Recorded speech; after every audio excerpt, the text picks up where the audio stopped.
Welcome, everybody, to the City of Farmers Branch City Council meeting for Tuesday, July 15th. It's good to see so many people here tonight. Our first order of business will be our invocation and Pledge of Allegiance and Pledge of Texas flag. So if you would, please join me.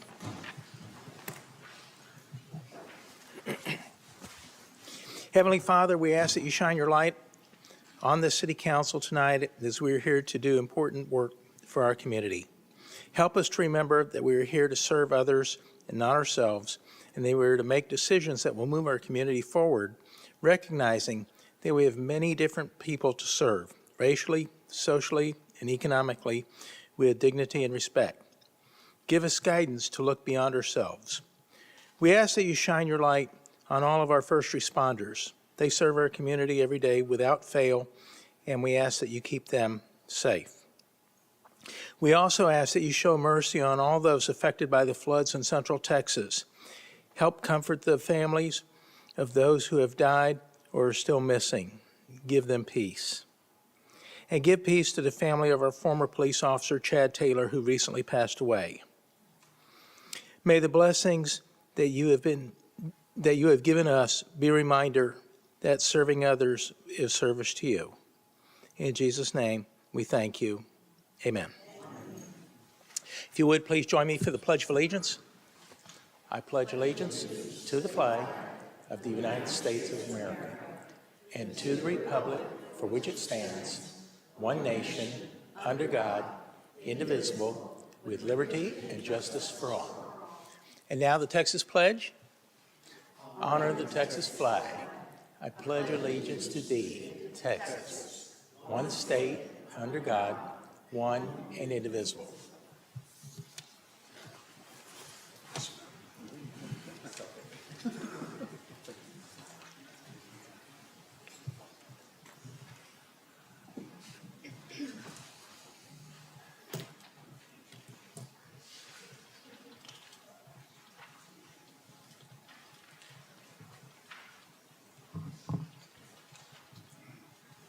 So first up is our recognition of Lisa Gilliland of the Public Works Department as the Employee of the Month for the month of June.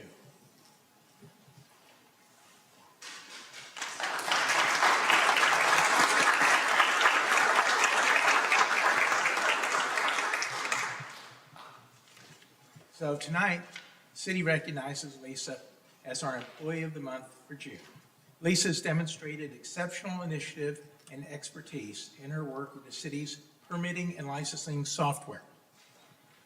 What she has accomplished in such a short period is truly remarkable, taking on extra workload, aligning procedures, and reinventing processes with accountability and care.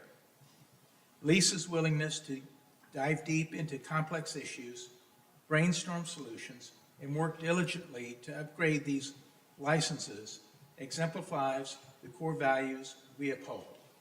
Please join me in congratulating Lisa on this well-deserved recognition.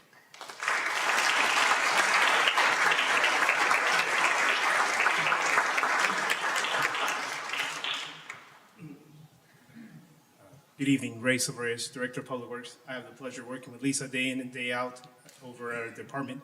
She's an outstanding employee. She's always there with a smile on her face, ready to serve the residents of Farmers Branch. I hear her on the phone calling and trying to make sure she provides the best customer service she can to the residents. Always willing to go the extra mile or the extra talk to make sure that they get the right service for whatever they're asking for at the time. So she's always a pleasure to be. She inspires others around her. And most of all, she's a team player. Whenever Public Works has worked with the customer success representatives down here, when you come into the City Hall, and anytime they're shorthanded or need help, Lisa's always willing to help. And so she's that type of person who's just there wanting to back up or do what she can for the team. And so, Lisa, this is a well-deserved award. I appreciate you. Thank you for everything you do.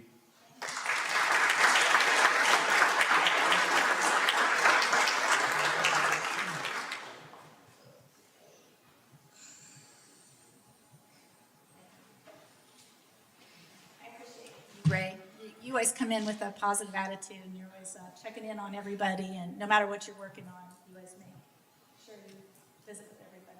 good day and kind of take everyone's temperature and cheer people on. I appreciate that. Thank you, everyone, so much. I'm blessed to work in our Public Works Department. It's a team effort. Javier helped me jump in. Mandy is always a great resource. Customer service is always happy to answer all my questions and share what they know. And it wouldn't be nearly so far along if it were for Ava's help. Her guidance center input has been really helpful. That woman knows a lot. I'm happy in making that positive input. Thank you, Farmers Branch, and I'll be seeing you around.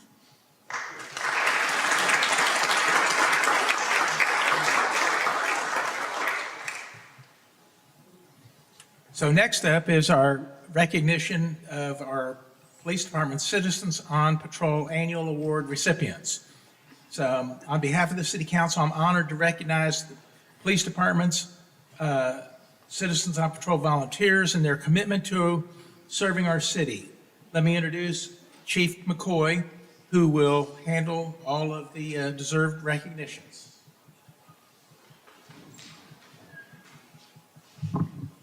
Thank you, Mayor and Council, for allowing us to take a few minutes out of the meeting today, in a very busy schedule, but for a very important recognition.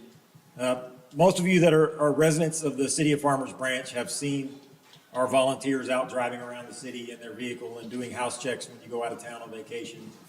And a lot of things that most people don't know that they do behind the scenes. But tonight, we're gathering here in front of City Council to give public recognition for the work our COPs do, and specifically to honor this group of volunteers who have reached a milestone in service and will be receiving awards tonight. So in the past year, talking about calendar year 2024, our COP group logged 7,052 hours of volunteer service to the citizens of Farmers Branch and to our police department. While the work is done on behalf of the police department, it is really done for and directly benefits the community in which they live. These hours taken collectively would have equaled the work of 3.5 full-time employees, with an estimated value savings of about $235,000 that they do on their own time just to support our department and support the work that happens in this city. There's an award that's given. It was established by President Bush to recognize the service of volunteers in the community. It's the President's Volunteer Service Award, and those are the awards we're going to give out tonight. So we'll start with recognition for our bronze recipients. So if our bronze recipients would come to the front. Bronze level of service recognizes those volunteers that have given between 100 and 249 hours of service to our city over the past year. So we'll start from left to right. We have Sandy Burt with 144 hours of service. Lynn Chafin with 114 hours of service.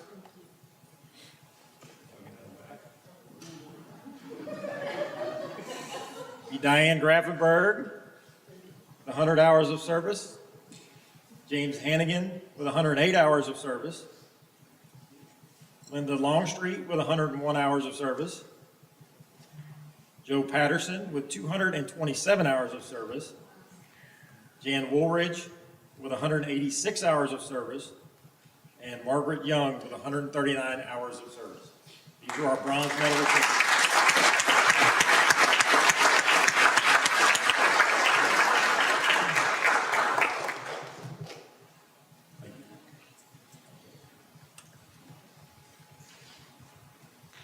So the next group we'll recognize are our Silver Award recipients. If y'all will come to the front. These volunteers have donated between 250 and 499 hours of volunteer service to the city.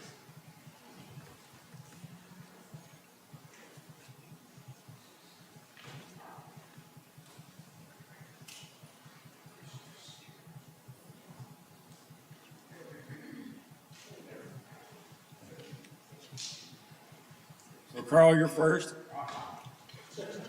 Carl Hendon has donated 263 hours of service to the city. Linda Rogan, 339 hours. Jeff Werner, 454 hours. And Pat Link, who is now the liaison for the volunteer program, the COP program, 257 hours of service. And not with us tonight, but I want to mention Debbie and Dick Smith, who have each given over 300 hours of service. They were selected as our Volunteers of the Year at the award banquet this past year. And they're not here tonight. They're out on vacation like they were at the awards banquet. It's a pretty good life, taking vacation all the time. But I also want to recognize them with this group. They will also be Silver Award recipients and appreciate them for their service as well. And they'll get their awards when they return back to the police department, if we can catch them between vacations. So thank you to our silver medalists.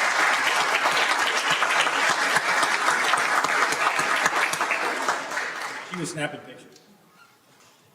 And then our last group of recipients tonight are our gold award recipients. So if you three will make your way to the front.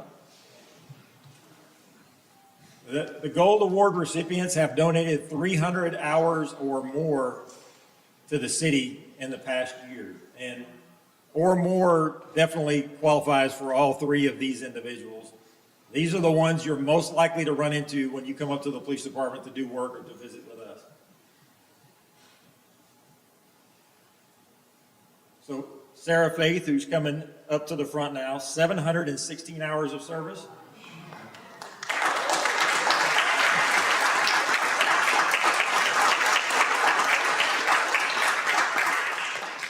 And then Mike Rogan, 669 hours of service.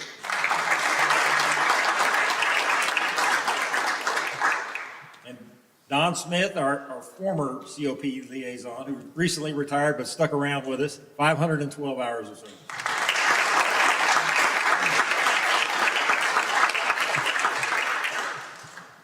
Thank you.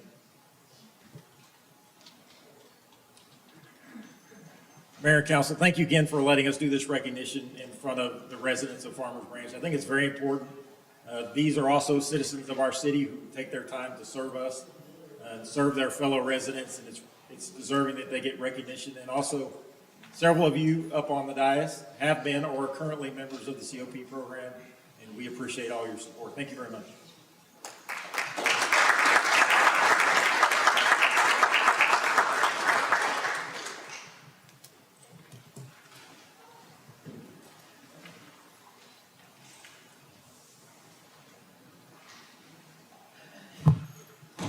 Well, thank you again to all of our COP volunteers. Thank you. What a tremendous gift that they give our city. So again, let's hear it for them.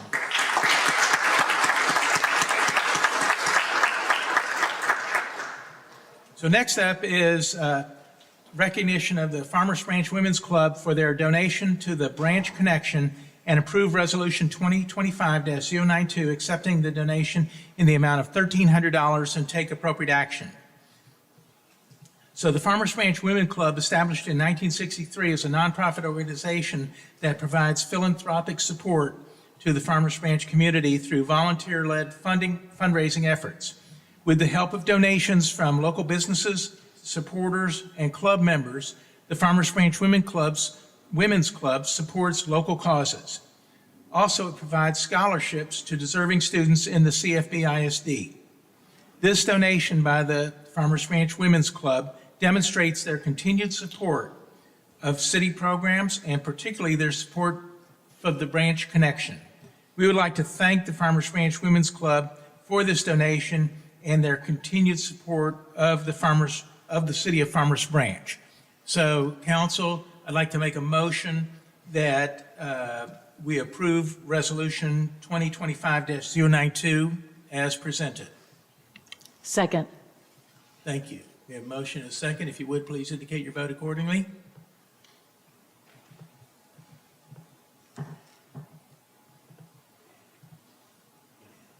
Motion passes unanimously. Thank you very much. Ladies of the Women's Club, thank you very much. Lucy, you have anything you want to say? Okay.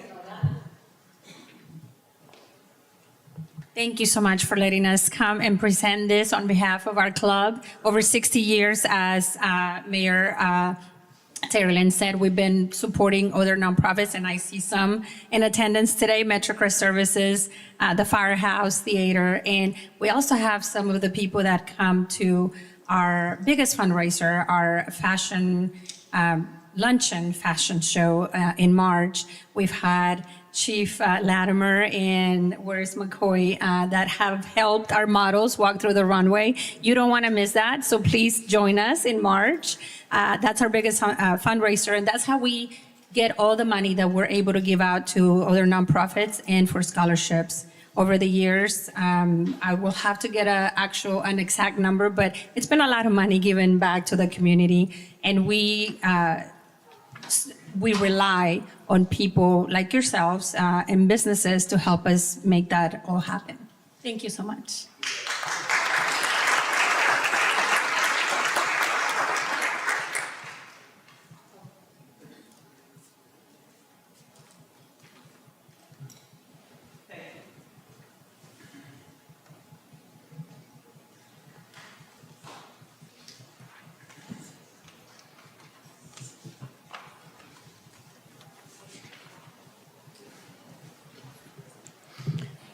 So next up are our items of community interest. Good evening. We have a few items. Every year, the City of Farmers Branch develops a fiscal year budget to decide how public funds are invested in services that matter to you, like street repairs, police, fire protection, parks, libraries, and more. City Council is currently working on developing next year's budget, and they need your input on the services and projects that are most important to you and your neighborhood. Please take the survey available until July 22nd, and you can find the survey at our website, farmersbranchtx.gov. Farmers Branch residents are invited to take advantage of a free shredding and electronics recycling event hosted by Farmers Branch Public Works. Residents can responsibly and securely discard household documents that are free from binders, clips, and magnets. Residents may also drop off electronics to be recycled sustainably. The list of accepted electronics can be found on our website. This event will take place in the parking lot of City Hall on July 26 from 9 to 11 a.m. And as always, sign up for City E-News by scanning the QR code on the screen or by going to our website. Thank you. Thank you. Just one little thing to add to all of that. One of our former police officers passed away, Chad Taylor. Many of you may recognize his face. It was Lieutenant Chad Taylor when he left here. And so our thoughts obviously go out to his family. Next up are our public comments. Let me remind everybody there's a 3-minute time limit for each citizen to speak. All speakers shall comply with the city's rules of decorum and conduct for public hearings. The city will not tolerate unruly behavior, intimidation, disparaging or inflammatory remarks, or other attacks or insults not relevant to policy issues or other official business within the city's jurisdiction or authority. When I call your name, you'll have 3 minutes. I want to remind them that D4 is being pulled for regular consent at this time. So they can, if they want to speak at this time. Oh, okay. Okay. Let me finish my thought. You'll have 3 minutes when the light turns green. When the light turns red, that is, your time has ended and you will be required to stop. However, let me just make mention there is a change, a couple changes in our agenda this evening. Executive session item D4 has been waived by council and will be discussed as item L7 on the regular agenda. And then consent agenda items J5 will become regular agenda item L5, and consent agenda item J7 will become regular agenda item L6. So in case anybody's wishing to speak on any of those items. So our first speaker handwriting's a little hard to read. I believe it's Diane Beck. Okay.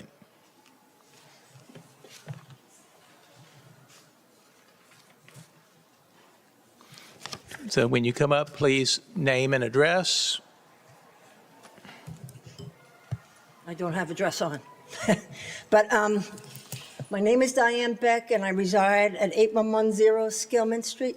I do ask, though, that you give me the full 3 minutes. Thank you. I just have a quick prayer. This is a wonderful city. We have a wonderful mayor, and we lift everyone up in this arena right now. Please, dear Lord God, we ask for your patience and kindness and mercy, and we ask that all repent, turn back, and we must all do that.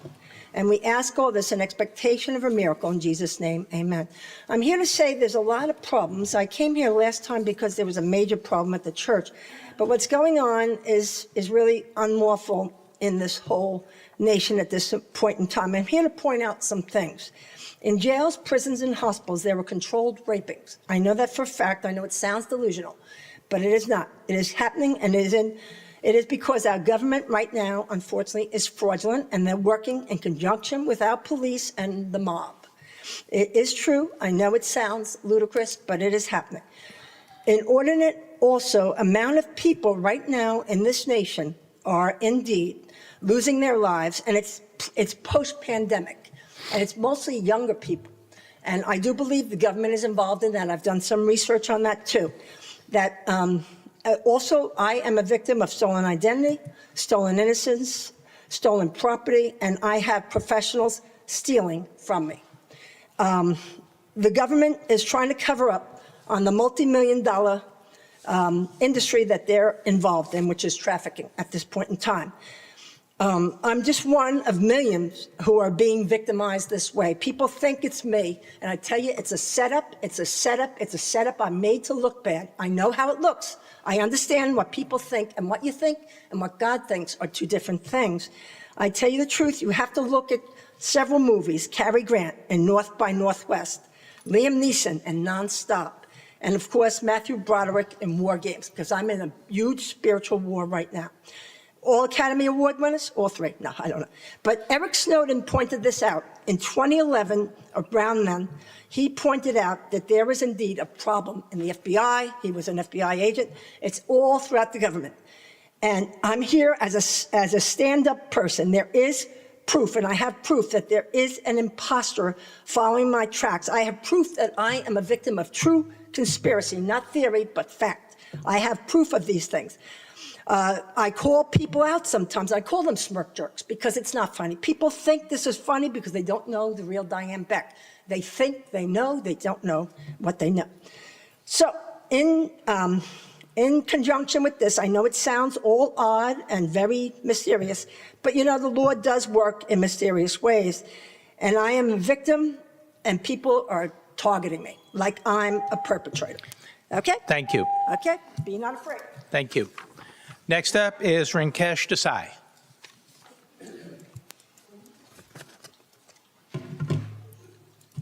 Rinkesh Desai, 1753 Hanover Court, Farmers Branch, 75234. City Council, Mayor, thank you so much for having me here today. One of the reasons I'm here is we have a few items on the agenda for today, and I didn't want to come up multiple times. So I just wanted to sit and have a conversation to talk more about overall expenses going up. The cost of living has increased across the city as well as across the nation. And for that reason, one of the resolutions that I'm hoping you guys move forward with is 2025-119, which is the Encore increase. That increase would increase the cost of power by 12% for residents and street lighting by 51%. With this increase, there's going to be an increase in cost for like the city. And I know you're going through your current budget constraints and what that looks like in terms of, will there be an increase to our taxes for next year? What I would suggest instead is that we go back and take a healthy look at what our expenses are and what we can do to help bring efficiency into the way we're running our city council and the way we're running the city overall. Now, in regards to running more efficiently, the other item that you have on the agenda today is to talk with the Valwood District. Now, reviewing over the packet that was sent out in the agenda, 48% of their budget is relating to their salary. And then another 19% is related to professional expenses. Sorry, the 48% is salary and benefits. The 19% is regarding professional expenses. I live in Mercer Crossing. A lot of our residents live in Mercer Crossing on the west side. This Valwood district cost is increasing overall year over year. And what we'd like to do is say, what can we do to help reduce some of this cost, some of the burden that we're facing as a community, to help bring some more money in for families to basically allow for regular, food and beverages and car expenses and regular home expenses that we all have. I appreciate your time, and I look forward to seeing what you guys come up with. I hope when you look at the resolution for Encore that you take the time to have regular meetings with the other cities who are also going to be impacted by this change that they're expecting, and that we work together with the other cities to come up with the right direction for everyone. Thank you. Thank you. That is all the speakers I have signed up for this evening. So next up is our consent agenda. Let me just remind you that item J5 on the consent agenda will become L5 on the regular agenda, and item J7 will become item L6 on regular agenda. Mayor, I make a motion to approve the consent agenda item with the removal of the 2 agenda items that you've just mentioned. A second. Thank you very much. We have a motion and a second. If you would, please indicate your vote accordingly.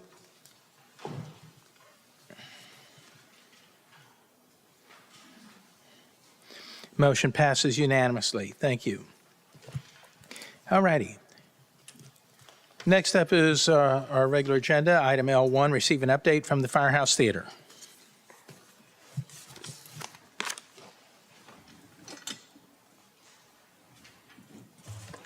Mayor, Council, Jose Garibay, Special Projects Manager.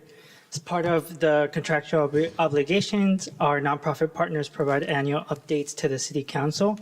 These presentations inform both the council and community of the impact for work they do for the residents and Farmers Branch throughout the year.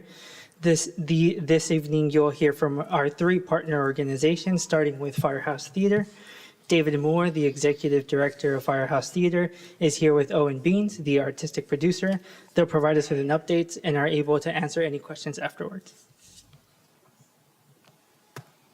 Thanks, Jose. David Moore, Executive Director of the Firehouse Theater. Owen and I will give a brief update. It'll go pretty quickly, so we're going to kind of tag team. Let's see. And thank you, Council and Mayor, for this opportunity, and City Manager. This is a quick slide of our mission, vision, and values. It's available on our website. We haven't really changed any of those. We try to do everything through the lens of our mission, vision, and values.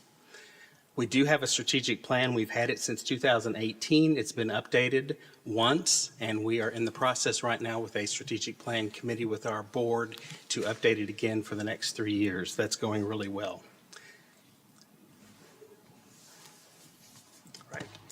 Hi, yes. I'm Owen Beans, the artistic producer at the Firehouse. You can think of me somewhat as the director of programming, so I'm going to give a brief overview of our programming in 2025 thus far and what's still to come. And of course, you can see some pictures on the screen and a little data of what we've been doing so far. We opened our 2025 season with the musical $1 Million Quartet. $1 Million Quartet tells the true story of the fateful night that Jerry Lee Lewis, Carl Perkins, Johnny Cash, and Elvis Presley came together for the quote-unquote world's greatest jam session. You may also remember the cast had the opportunity to come to a council meeting back in February and give y'all a little sneak peek. We were able to do a similar thing at a meeting of the Farmers Branch Women's Club as well. And we were also honored to have Mayor Lynn join us for a performance closing weekend. $1 Million Quartet had 15 performances, including multiple sold-out houses, and played to over 1,800 patrons. In March, we presented the SpongeBob Musical Youth Edition, and that featured 15 Firehouse Junior students, the vast majority of which were Farmers Branch kiddos. That show had 5 performances and played to nearly 500 patrons. April brought us Godspell, which ran for 14 performances and played to about 1,400 patrons. At one performance, we were able to host the city manager and his family as our special guests. We were also able to pull Ben up on stage for an audience interaction bit during that show, and the cast concluded that by gifting him with a framed poster, which was signed by the cast and crew, which I believe you can still find outside of his office.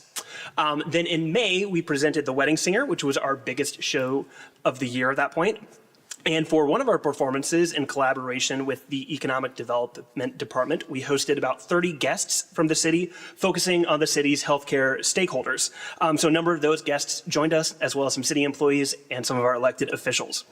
The Wedding Singer followed our typical 15-performance run and played to nearly 1,900 patrons. June began our Acting Out summer camps, which is our main education initiative at the Firehouse. The majority of the students served in this programming are CFB ISD students, with many of those being Farmers Branch residents. We've completed 3 weeks of these camps, are in the middle of our 4th week, and we have a final week next week. Each of these weeks concludes with a 15 to 20-minute review show, and this past Friday, we were thrilled to welcome Councilwoman Villafranca, and she joined us and got to see firsthand this work we do with students. She got to enjoy 25 students on stage singing, dancing, and performing some of the works of Lin-Manuel Miranda. It was a great time.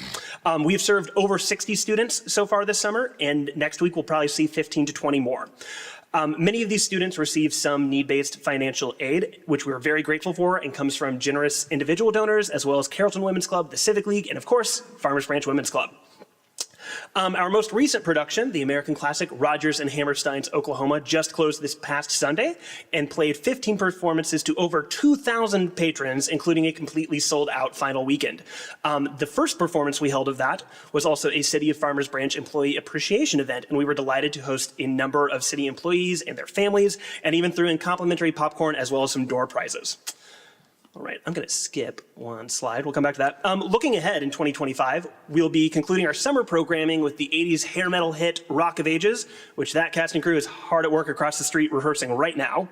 And this fall, we will have our final junior production of the year, Disney's Newsies Junior, which we already have nearly 40 students signed up to audition for. Just in time for Halloween, we'll be bringing you all Mel Brooks's Young Frankenstein. And then in mid-November, we will have what is our most highly anticipated event of the year, our annual season reveal gala. This year, it's going to be James Bond themed, and we're calling it Firehouse Royale. And we, of course, look forward to the city being represented at a prime table that evening. And then we will be concluding our 2025 season and celebrating the holiday season with the Firehouse premiere of Irving Berlin's Holiday Inn. So that's just a quick look at the programming we've been bringing to Farmers Branch this year, and we'll continue to do so through the end of the year. And now I'm going to hand it back to David and this slide. He's over there. So this is a slide that you all are familiar with. We do a zip code analysis that tells you where all the people who come to the theater come from within the city, the state, and the world. And you can see that about 18% of our population comes from Farmers Branch, 16% from Dallas, 13% from Carrollton. So 50% of our patrons come from Dallas, Carrollton, and Farmers Branch. And then you can kind of see the next layers of the outer rings, Frisco, Plano, Irving, Coppell, et cetera, all the way down the list. We do have patrons that come from other Texas cities, about 10%. Sometimes those folks have people that are in the cast that they know. Sometimes they're visiting out-of-town guests, and Farmers Branch citizens bring them to the theater to show off our city. And so I think this is a great slide. It just tells you how important our citizens are to our patronage. The Firehouse Theater yields a positive return of over $1 million for Farmers Branch restaurants, hotels, and other businesses. The Arts and Economic Prosperity is a federal government division of the Americans for the Arts, and they do this prosperity report once every 2 to 5 years.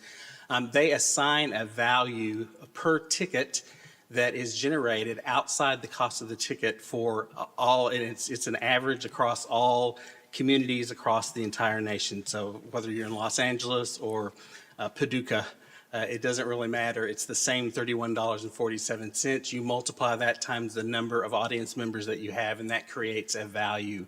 The idea is that when a person comes to a performing arts event, they also support local restaurants, hotels, and other businesses in the area. And so the city and the community benefits from every time someone comes to a show. We also utilize a variety of marketing platforms. We have, we now have over 10,000 Facebook followers with a reach of 250,000. We have 4,000 Instagram followers. And part of our agreement with the city is that we promote certain city events with that. So we've done the Gateway to the Globe event was promoted through that, as well as through our email database, which has about 8,000 names. And then we reciprocate, and Discover Farmers Branch does some of that on our behalf as well. This is just a slide that shows all of the various sponsors, both local businesses that many of you know, our Women's Club, our Civic League, and then National Endowments of the Arts, Texas Commission on the Arts. We have collaborated with the restaurants across the street, and we have dinner and a show with Roots, with Radici, with Bankhead Brew House. We have done our, we do show-sponsored drinks, and each one of those is created. Currently, our agreement is with Locals. Last year it was with Red Sticks. So they create a drink menu that is tailored to each show. We serve one of those drinks at our location, and then we advertise for our patrons to go across the street and, have a drink there. To wrap up, I'm going to kind of tell you where we are in the performing arts industry, as sort of a state of the performing arts industry. We have a good news, bad news situation. Generally, the state of the theatrical arts is a mixed environment. Overall, we continue to emerge from the post-pandemic shutdown. On the expense side, cost pressures continue to be driven by inflation, which is affecting everything from royalties, which is probably our largest expense, to supplies and labor. You know, when Home Depot has an increase on 3/4 inch plywood, it affects us because we build our sets from 3/4 inch plywood. On the revenue side, ticket prices are limited to what the market will bear. Most performing arts organizations that are successful are watching that just like a business would with your pricing of your inventory, and you're trying to charge as much as you can, but also allow access so that it doesn't become so expensive that you can't, attract a lot of folks. And then there's funding from grants and foundations, and that is, it's slowly recovering and sometimes turbulent would be the word I would use. The good news is Broadway had its first record-breaking Thanksgiving in 6 years, so Broadway seems to be back. They have had some record-breaking shows. Texas Commission on the Arts just received a $5.9 million funding increase by our state legislatures, and that funding will go back to grants into all arts organizations, not just theater or performing arts organizations. That's good news. Coppell has a performing arts center that I know some of you have visited, and it's doing, I believe, pretty well. Carrollton attracted Pocket Sandwich Theater. Owen and I went to a performance there a couple of weekends ago, and it's a great little place there on downtown Carrollton. The bad news. Regionally, theaters continue to close in New York, in San Francisco, in Florida. The ones that hurt the most, of course, is always locally, and that's how it is with us personally as well. When it affects me and my family, now it's suddenly important to me. And you can see, here's a list here, but really the bottom two are the ones I want to focus on because these have happened in the last 3 months. Dallas Children's Theater has probably been around 40 to 50 years. They have a $4 to $5 million operating budget.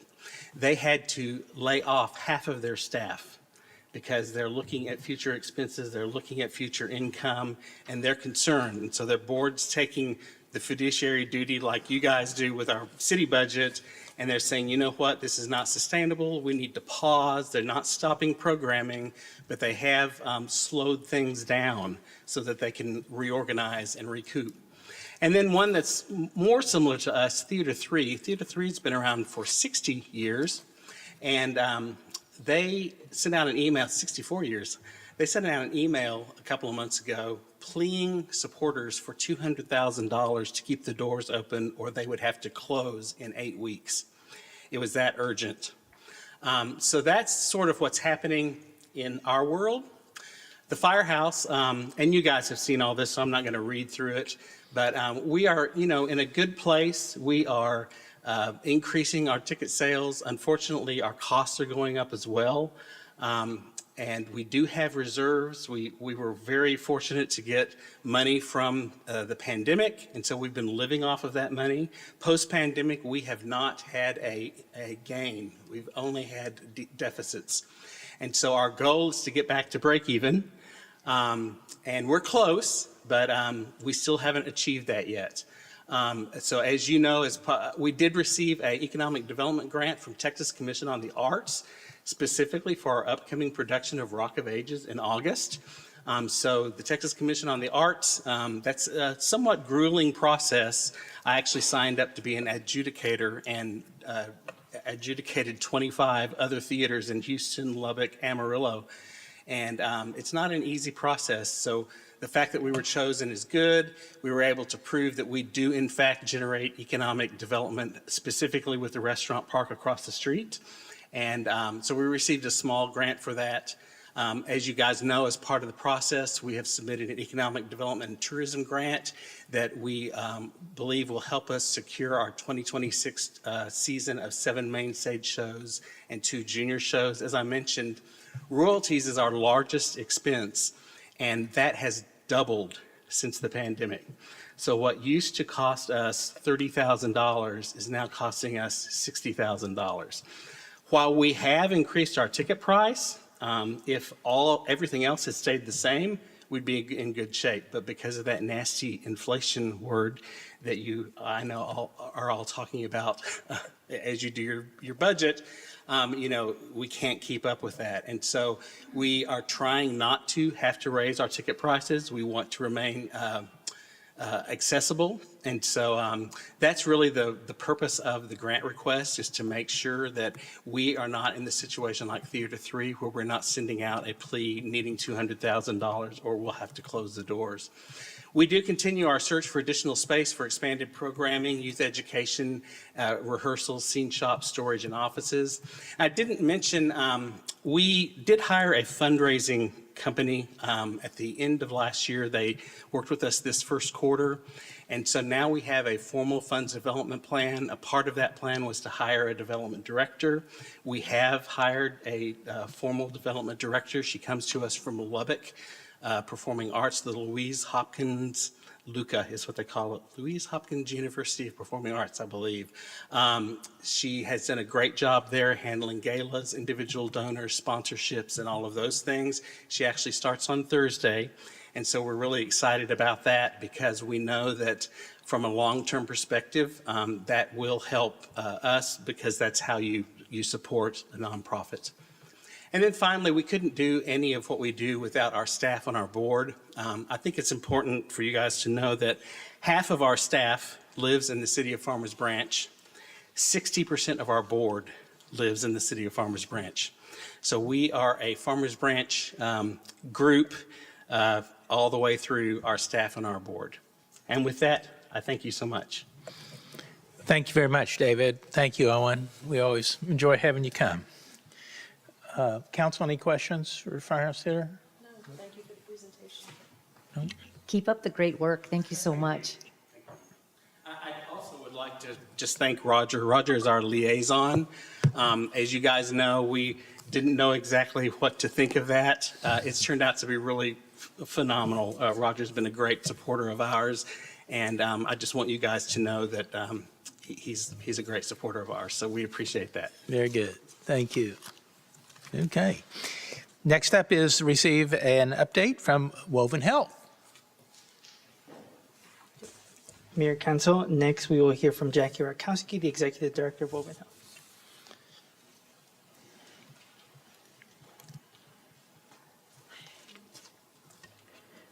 Okay. Make sure I got the clicker going here. Good evening. Thank you, Mayor, Council members, City Manager, for having us here tonight with the opportunity to share what Woven Health Clinic has been doing over the last year. As he said, I'm Jackie Rakowski, the Executive Director of Woven Health Clinic. At Woven Health Clinic, we believe healthcare is not a privilege, it's a right.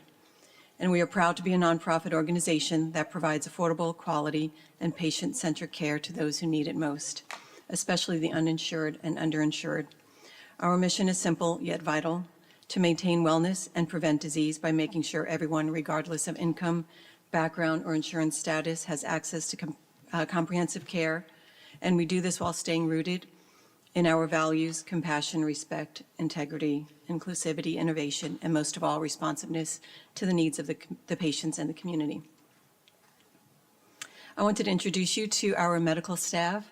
Dr. Namrata Barbaria is our chief physician. She's been with us for 14 years. She is wonderful. She has great expertise in chronic disease management and preventative care. We are fortunate to have a compassionate and diverse group of clinicians. Their dedication ensures that our patients not only receive medical treatment, but are truly seen, heard, and supported. Now, the other news: approximately 18% of adults age 19 to 64 are uninsured in Farmers Branch. That's 1 in 5 people. Last year, it was 17.5%, so it's increasing. When people lack insurance, they delay or skip care altogether, often waiting until their condition becomes severe. In fact, 85% of uninsured adults delay care, leading to higher ER visits, more complicated conditions, and greater cost for the entire system.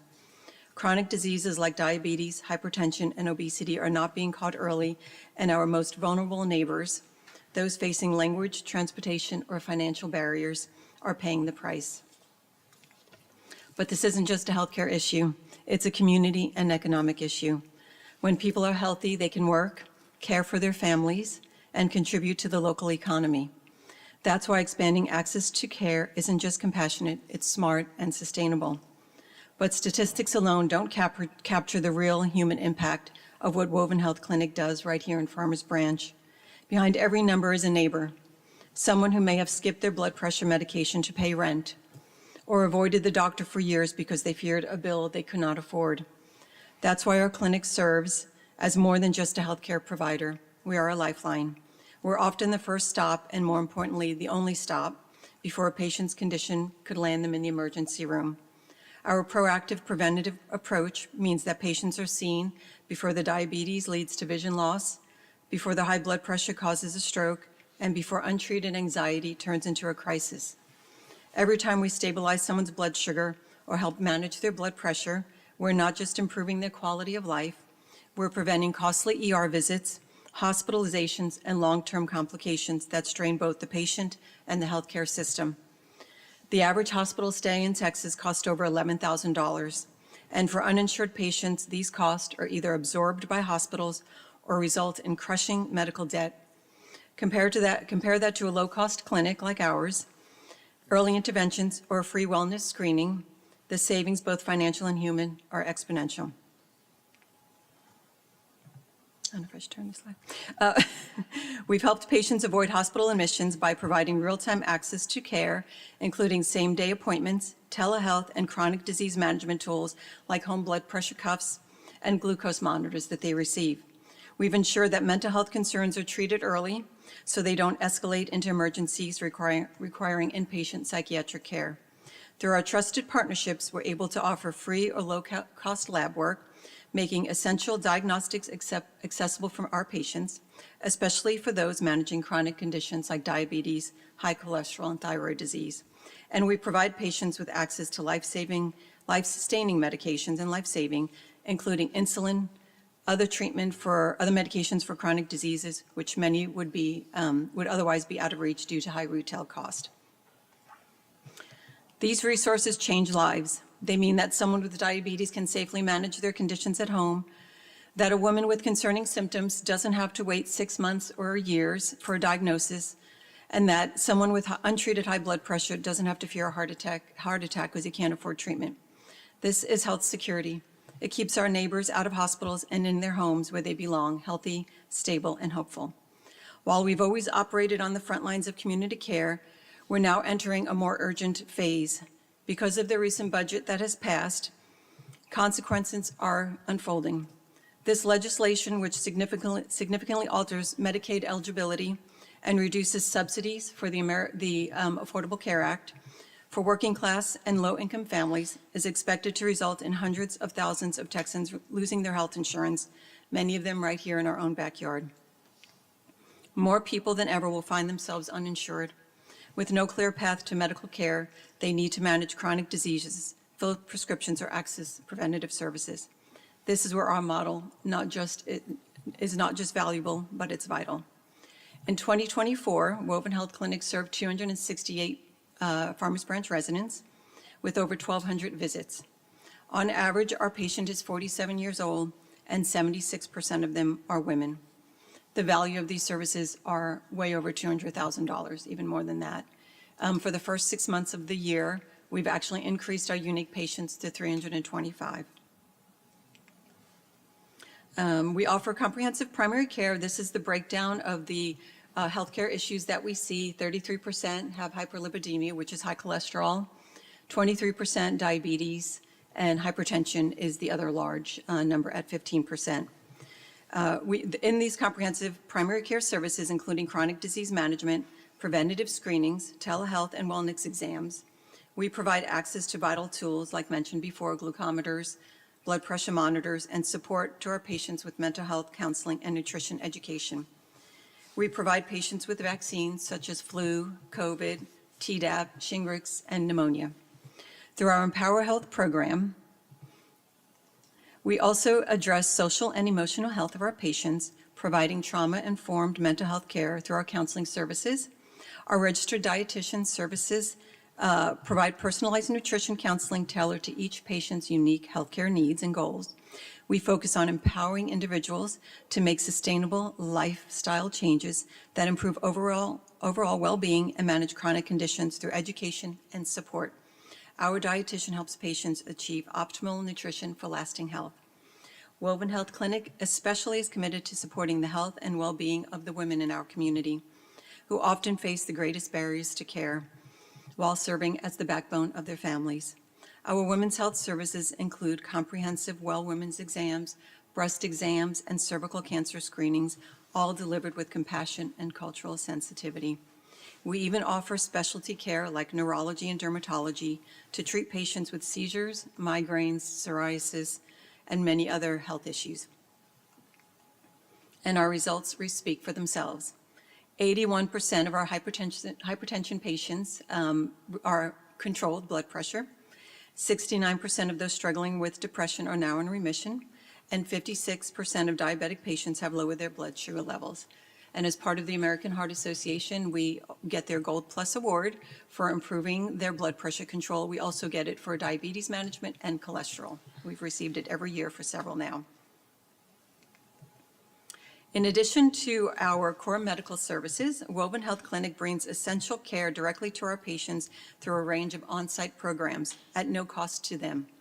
We've hosted quarterly mobile mammogram screenings, ensuring early detection and prevention for breast cancer for women who might otherwise go without.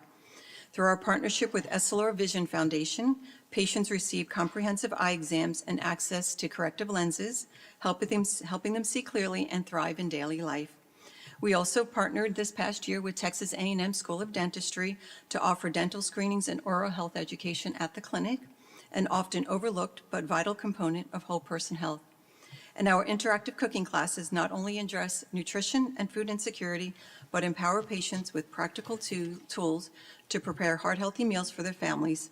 These partnerships reflect our commitment to meeting patients where they are, removing cost and access barriers, and supporting long-term wellness in every way we can. We have some new partnerships to announce. One is with the North Texas Food Bank FoodRx program, further advancing our commitment to whole person care. This initiative, we can now prescribe nutritious food boxes to our patients, managing chronic conditions, connecting the dots between food access and improved health outcomes. Once we identify those patients experiencing food insecurity, we are also then able to send a direct referral to our trusted partner, MetroCrest Services, where patients will continue to receive long-term support through their food pantry and wraparound services. This collaboration ensures our patients have access to the essential resources they need to achieve better health and stability. We also have started hosting pop-up clinics at MetroCrest Services, making it easier for residents of Farmers Branch to access healthcare where they already go for vital support services. By bringing medical care directly to this trusted community hub, we reduce barriers and ensure that patients can receive help for their health concerns in a convenient, familiar location. This integrated approach strengthens our mission to meet people where they are and provide that compassionate, accessible care. And through our direct primary care model, where companies can pay for memberships for their employees who don't have access to maybe they're not providing health insurance for their employees, or the employees are not taking their health insurance due to the high cost, and individuals pay low monthly fee for unlimited visits.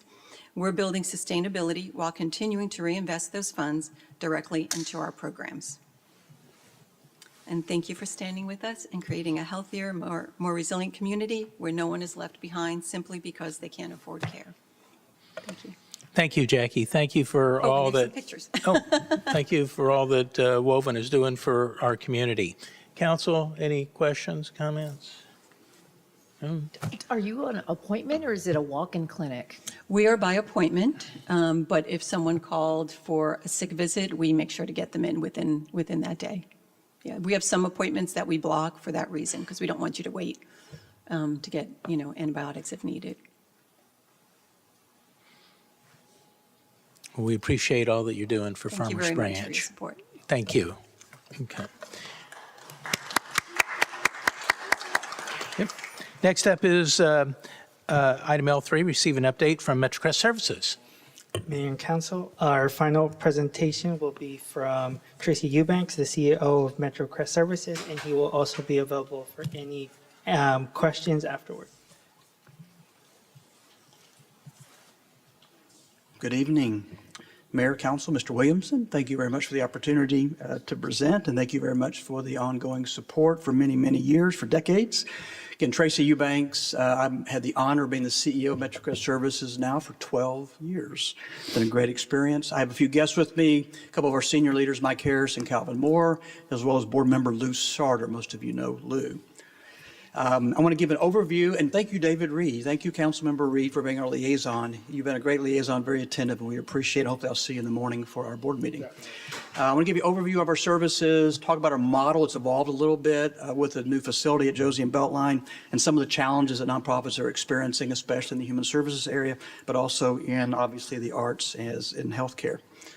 Make sure I know how to do that. So we generally serve the MetroCrest area. We can define that as Addison, Farmers Branch, Carrollton, Coppell. Last fiscal year, your last fiscal year, we served 24,000 total residents in that service area. We are growing. We really don't want to be growing, but we're growing. We're on pace to serve 29,000 over the next 12 months.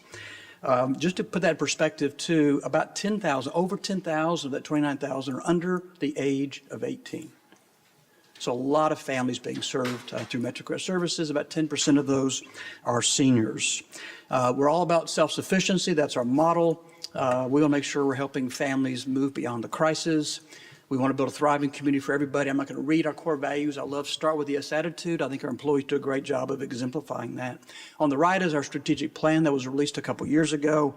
And our new facility is allowing us a little bit more as it relates to, for instance, healthcare access. And it's all about the interconnectivity of the things that we do, not just basic needs in terms of nutritious food access or housing stability in the form of rent assistance, but also economic stability in the form of jobs and financial education, access to healthcare, access to benefit analysis and so forth, as well as quality senior services.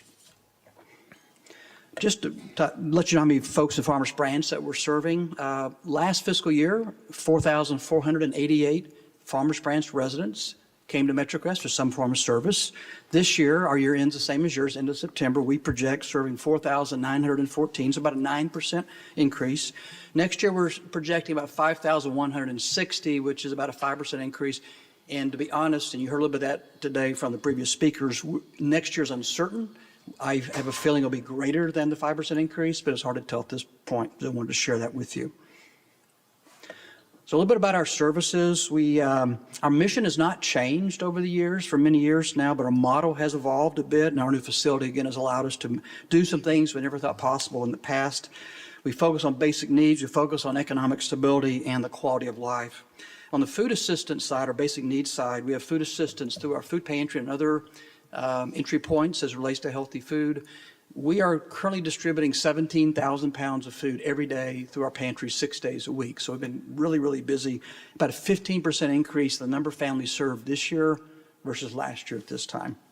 Housing stability is all about helping people stay housed. We help about 80 families a month with rent assistance, many of those avoiding eviction, and homeless resources.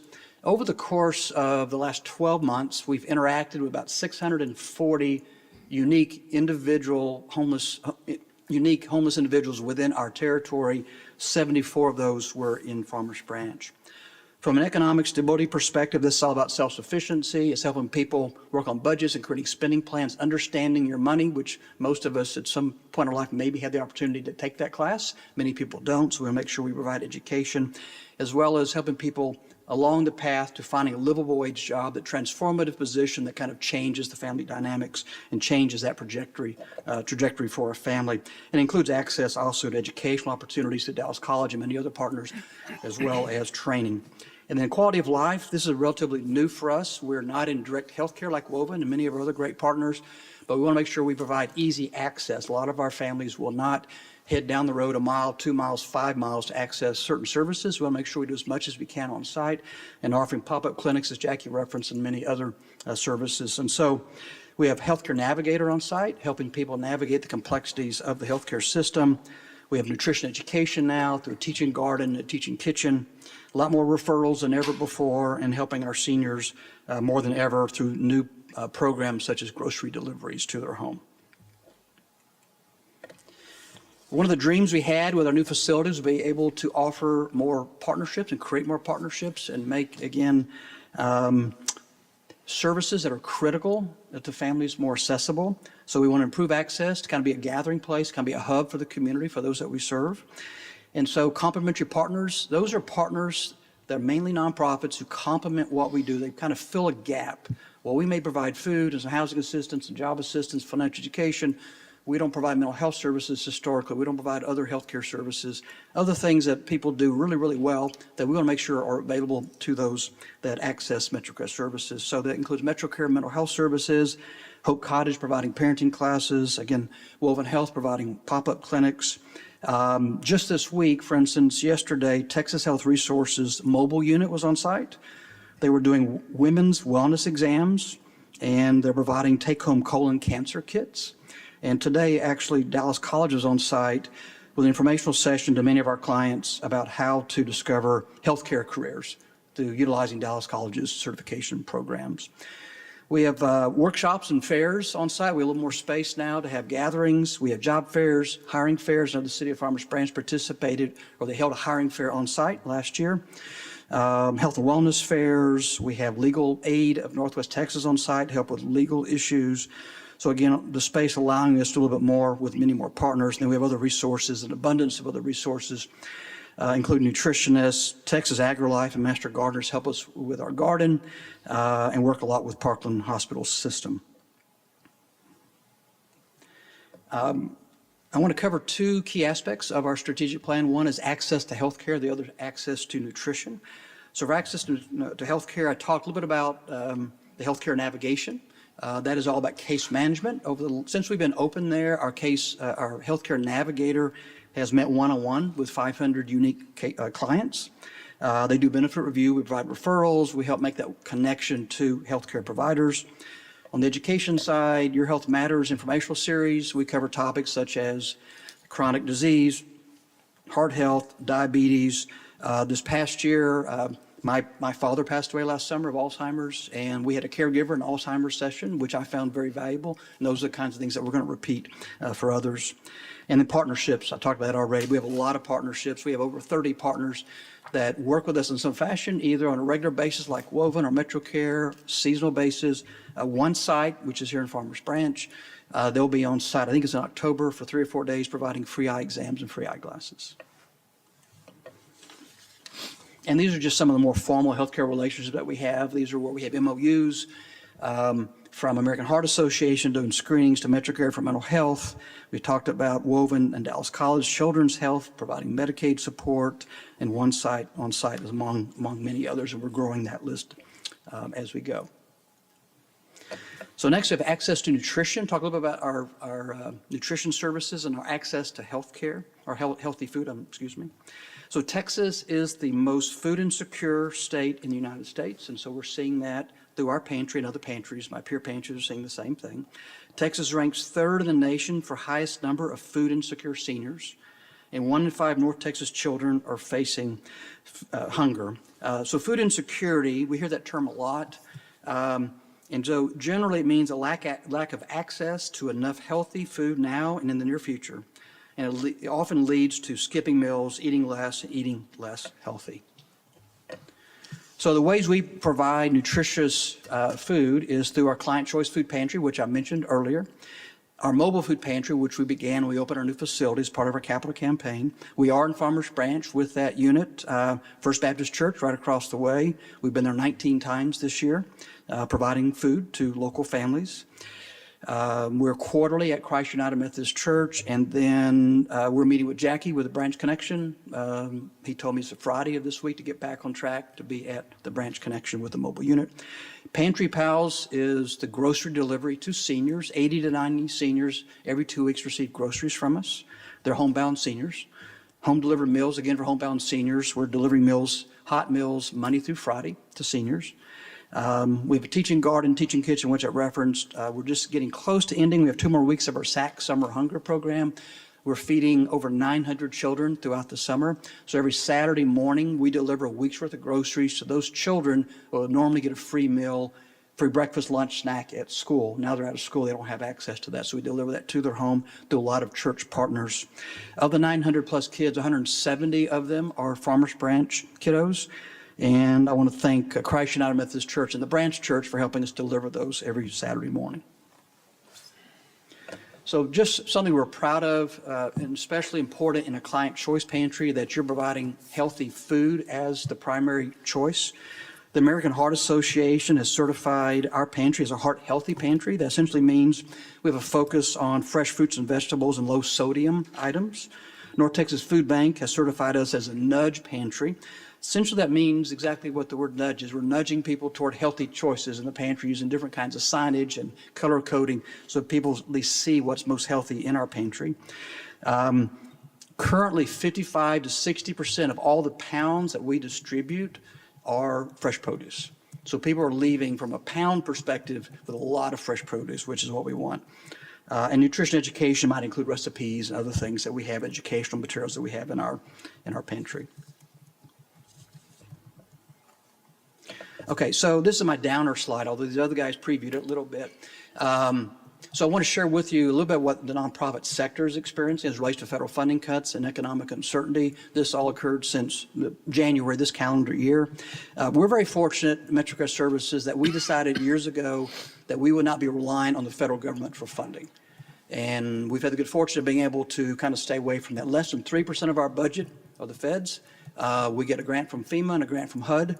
We're not expecting either one of those to come through this year. We're applying, but I suspect those will not be available. Many of my peers in the nonprofit space, especially human services, receive 70% of their budget is from the feds. So as federal funding cuts were made dramatically pretty quickly, you're starting to see layoffs in the nonprofit space. You're seeing a curtailing of services. And so we'll just have to monitor that and how it affects us locally here. Again, fortunately for us, we didn't have that reliance, but it is a trickle-down effect.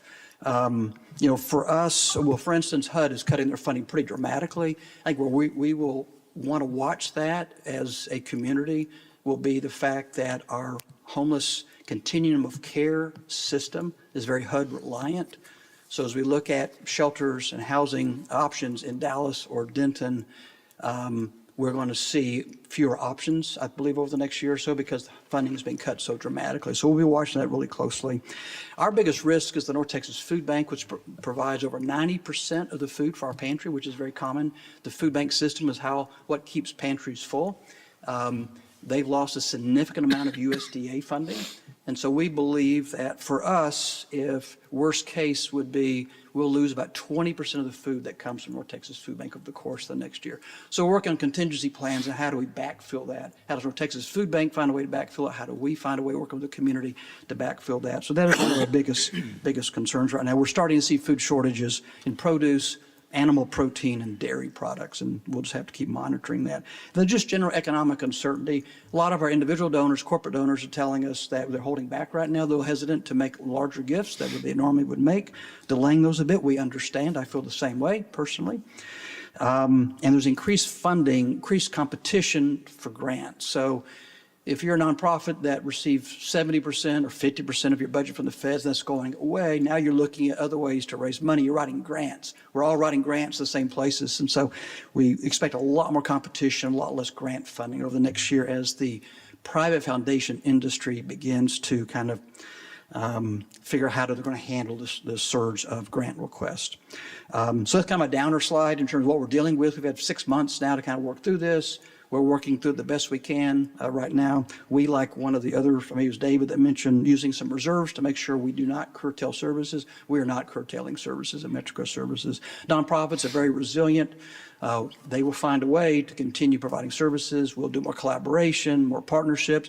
Our facility is a great example of how we can work together and maybe keep some nonprofits afloat that maybe would not make it otherwise. And we, at MetroCrest, we always find a way. And so we'll find a way to kind of get through this. So I want to leave you with that high note and say thank you very much for the support and thanks for the opportunity to provide an update to council. Thank you, Tracy. Thank you very much. Thank you for all that you're doing for not only Farmers Branch, but for the other communities that you serve. We do appreciate it. Council, questions? Hey, Tracy. Look forward to seeing you tomorrow. Thank you. I just want to challenge everyone, if it's okay, to go and check out the MetroCrest facility. It's not a handout, it's a hand up. And with the educational opportunities that you provide and your partners, it's a great service to the MetroCrest area. So thank you. Thank you. We love giving tours, so I'd love anybody to come on over. And if you came when we first opened, lots changed. We'd love to have you come back. Thank you. Very good. Councilman Neal.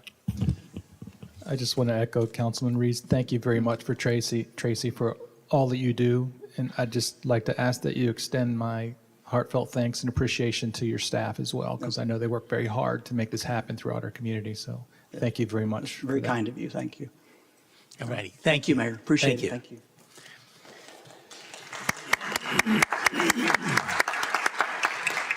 Next up is item L4, receive an update from the Valwood Improvement Authority regarding operations, financial status, and current and future projects within the Valwood Improvement Authority District.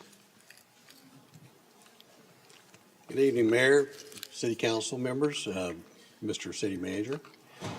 My name is Pat Knudsen. I'm the Executive Director of Valwood Improvement Authority. I didn't bring do a whole bunch of slides. Is Stacy here? Do you have one of Valwood before you? These are some slides I took, but I was looking really for the slide of the district as a whole, just for people out in the public. But Valwood, basically our boundaries are Beltline Road on the north side, President George Bush Tollway on the west side, the North Service Road for 635, and the Burlington Northern Railroad. We don't have any current projects. We have finished all our projects. We don't have any bonds to sell because we have no bond approval anymore. So if we had a project in the future, we have about a little over $5 million worth of bonds, old bond money left. So if one of our pumps went out, we have money to repair that, or we use that money to buy equipment like we have a long reach backhoe. We repair slides on our levee, and I should probably tell people that live in, I don't know how many people in the audience are really for Valwood, but we have a system of levees and 2 pump stations and 2 lakes that provides flood control to the area. About 1,200 acres in Carrollton, about 1,200 acres in Farmers Branch. And the lake in Farmers Branch, it was reclaimed as 3 what we called cells. Cell A was the part in Farmers Branch between 635 and Cooks Branch. Cooks Branch to Hutton Branch was called Cell B, and Cell C was just north of Beltline, a little bit there. But our pump station in Farmers Branch is on the levee south of Valley View Lane, and the water comes in. We bought the original lake used to be called, well, we called it Cell A Lake, but now it's called Mercer Lake, commonly called Mercer Lake. It was originally 30 acres. Nothing was there except maybe the three tall green buildings in Mercer Crossing that the developer had built, but they couldn't develop it because the land was considered shallow flooding. So the only way to reclaim it was to dig it out, expand the lake, and you had to put we dug out, we bought 10 acres on the east side from Henry Billingsley because he owned that side, and that's where the water came from. And then we acquired that as a title to that. On the west side, they wanted us to acquire it as a drainage easement. So we acquired 10 acres from the west side, from the different property owner. And we drained the lake, expanded it, dug out the entire 50-acre lake. So our 10 acres that we actually own is basically from the bank down into the water on the east side. And on the west side, it's owned by the Landowners Association. We don't actually own the lake. The water in that lake is it was excavated down to 410. The elevation of the spillway to the south is 414.5. So there's 4.5 feet of water in there, except in certain parts of the lake we didn't excavate. They were like 30 feet deep. So that lake, I've been told, has some really good fish in it. I don't know. We don't want people to fish really, except from the bank. We don't care if they want to fish from the bank. It's not our property per se, but we do have a drainage easement. We do have control of what the uses go in. And the reason we don't is because it could go from 414 to the 100-year, if we had a 100-year flood, it goes to 429.5. It's 15-foot rise, and it would happen quickly. Everybody's seen on the news what's happened down there. The way we are different, and I'll direct you to the top, this first set of slides. All our facilities are based on ultimate development of the watershed, where a lot of the stuff down south, I hate to say it, but the Mystic, Camp Mystic being down, it was built 100 years ago. It was probably in the floodplain of the river. And it's very, very sad. So when the river came up, I mean, nobody would project 29 feet or whatever it was that would come up. But there were never any flood improvements, I don't believe, in the river to take care of that problem. And so we have. If you look at this is, I took this picture off of Morgan Parkway on the east side of the Burlington Northern Railroad. If you know where Morgan Parkway is, it's north of 635 Service Road before you get to Valley View Lane. You go where the Billingsley Company built a bunch of warehouses down there. It comes off of the 35 Service Road and goes through there.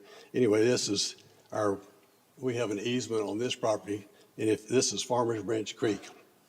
Farmers Branch Creek in Farmers Branch over near Josie Lane would overtop the Josie Lane Bridge if you had the 100-year flood. And there's not a whole lot you can do. You go down to the, once that crosses, a few years ago, we had a major flood, and Ben, were you here then? When was that? Well, it's probably been about 6 years ago when all that dirt washed down and actually came to this area. We had to excavate it out too. But they don't have 100-year flood protection. Some of those houses are in the 100-year flood in that, even though they've gone in, the city spent money to put in retaining walls, excavated out. Here we do. You can see our channel on that top one. It's about 250 feet wide. And that's what Farmers Ranch looks like. And then it goes, those are the two railroad bridges that we built. And those two facilities keep the 100-year flood from overtopping and coming into Mercer Crossing. Can I have the next slide? Who's in charge of, oh, there it is. This is, this is kind of skipping back. There was another one before that on the Phil A. Lake, the Mercer Crossing Lake. Yeah, that one. The one at the top is where there's a box culvert that comes under Mercer Parkway on the Billingsley side, on the east side. That's the water that comes into the lake. It also comes in off of Whittington Place on the north side. But you can see this is the 50-acre lake that we expanded. And then the bottom left is our spillway. Then it drains out south and goes around behind the homes and between the homes in the Park West development over to our pump station. And if the river is down, which luckily it's been lately, we are able to drain out everything by gravity, open our floodgates and let it out. If it's not, then we have to pump. And our normal electricity cost is like $1,000 a month for all our facilities. When we turn the pumps on, it's like $17,000 a month, and we pay that for a year, that demand rate. So we try to watch every app we can for rain and just kind of wait it out if it looks like it's going to dry out, where the river will drop and we drain out. And that saves money for the taxpayers. Now, if you can show me the next one. Yeah, that one. This is actually in Carrollton.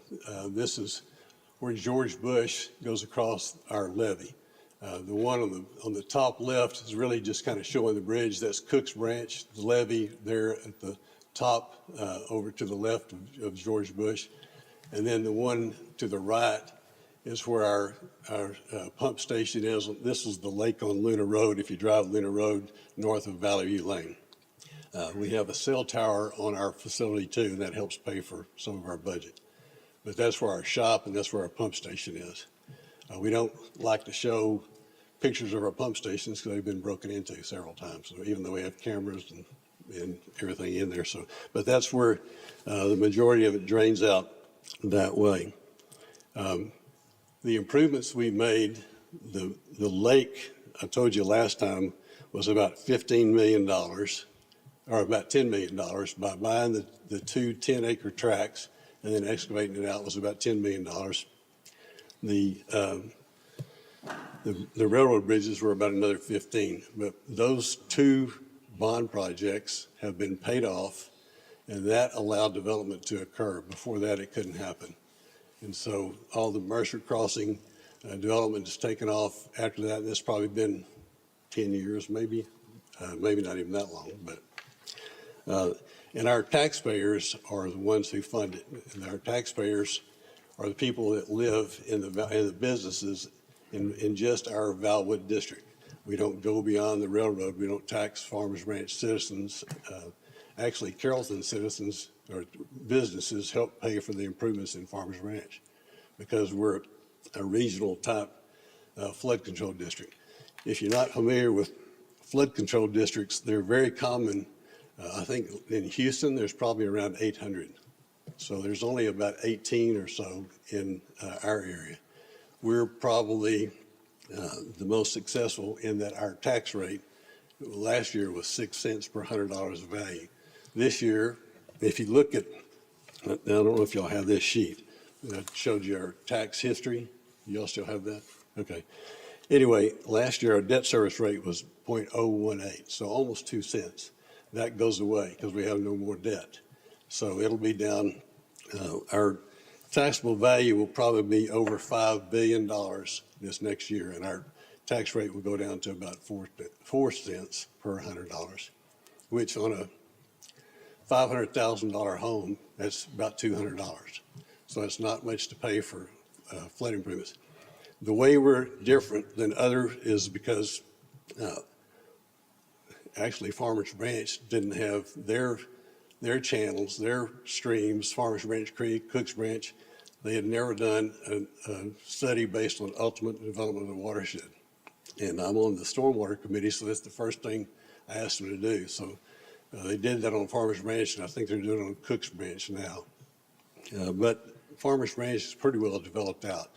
So is Addison. So what you see is what you get, kind of. The difference is the homeowners own to the middle of the creek throughout Farmers Branch. We own the creeks.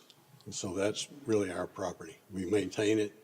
We have, if you drive there, you'll see our backhoe maintaining the levee, repairing slides.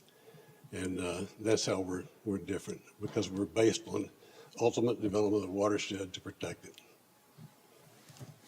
You know, that's really all I had, unless somebody's got any questions. Well, Kind of quickly, I didn't know how much time to take. So. you're fine. You're fine. Thank you very much, Pat. Really appreciate it. Councilman Rowan? Well, thank you for keeping our houses from flooding out on the west Sure. side. That's important.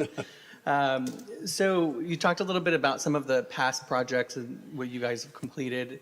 Do you guys have any future projects in sight? Not really, not at this point. If we did, when I was talking about the lake, there was discussion about building a new pump station to reclaim it, rather than expanding the lake. That was about $20 million in our estimate at that point, our engineer's estimate. So it was cheaper to build the lake that way. Now, in the future, we might have to go in and, let's say, put rock at the bottom of where the waves keep hitting some of the lakes and doing things like that, eroding it, but we haven't reached that point where we have to do anything right now. So if we do it in the future, the homeowners will know, because we'll have to get homeowner votes to approve a bond election. Okay. And we are not, like I said last time, we're not part of the PID that the city formed with a developer.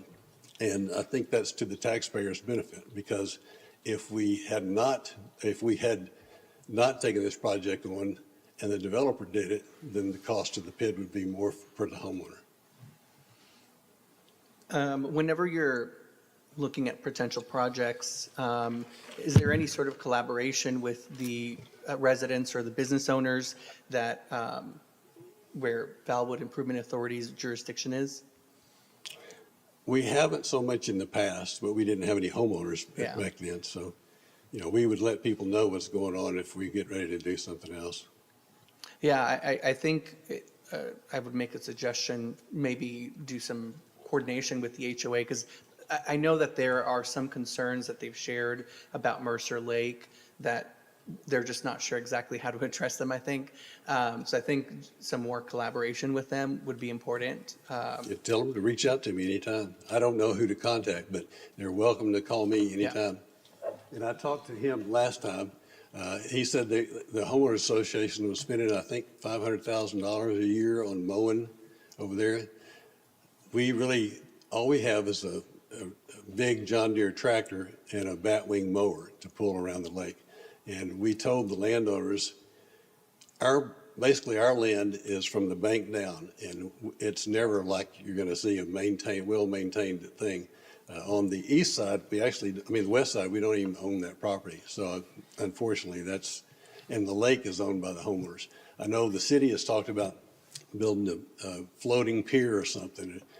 And so our board has kind of said they release us from liability, because I don't know if any of you remember whenever they used to do a triathlon, the Chamber of Commerce used to do a triathlon and somebody drowned.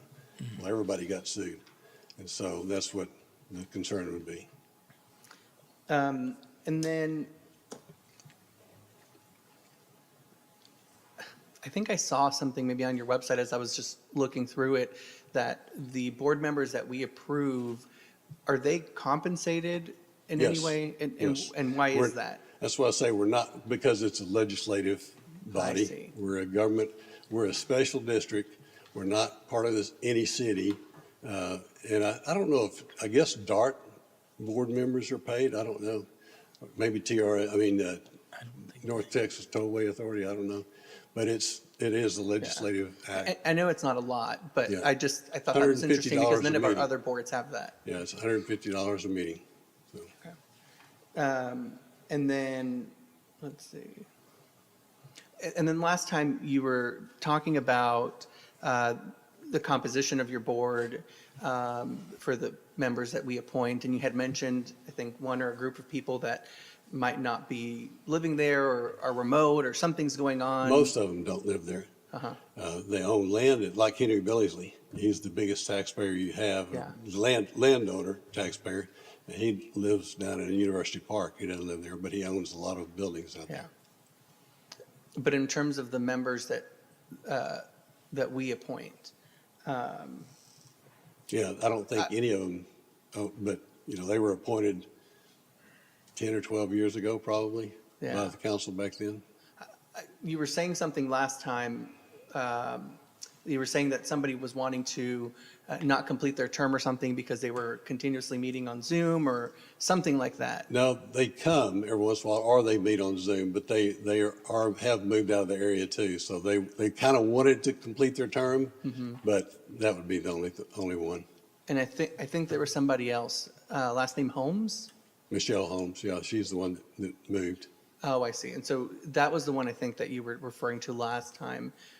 And was she not wanting to complete her term? She wanted to, which expires in December. I So she see. was wanting to serve until the end of December. I see. Okay. That's it for now. Thank you. Councilwoman Bennett. I too was on your website, and Our so website needs to be updated. I'm sorry about that. why, yes, it does. So, although you're not a board in the city, you're still bound by the Open Meetings Act and ethics. I couldn't find, where do you post your meetings? With Dallas County. Okay, and are they not supposed to be posted on the website as well? We have never done that. Nobody. Along with the We have an minutes? attorney that comes to every one of our meetings that used to be the city attorney for Farmers Branch too, but that's never been mentioned, so I don't know. Okay. My understanding with talking to our attorney that was the case.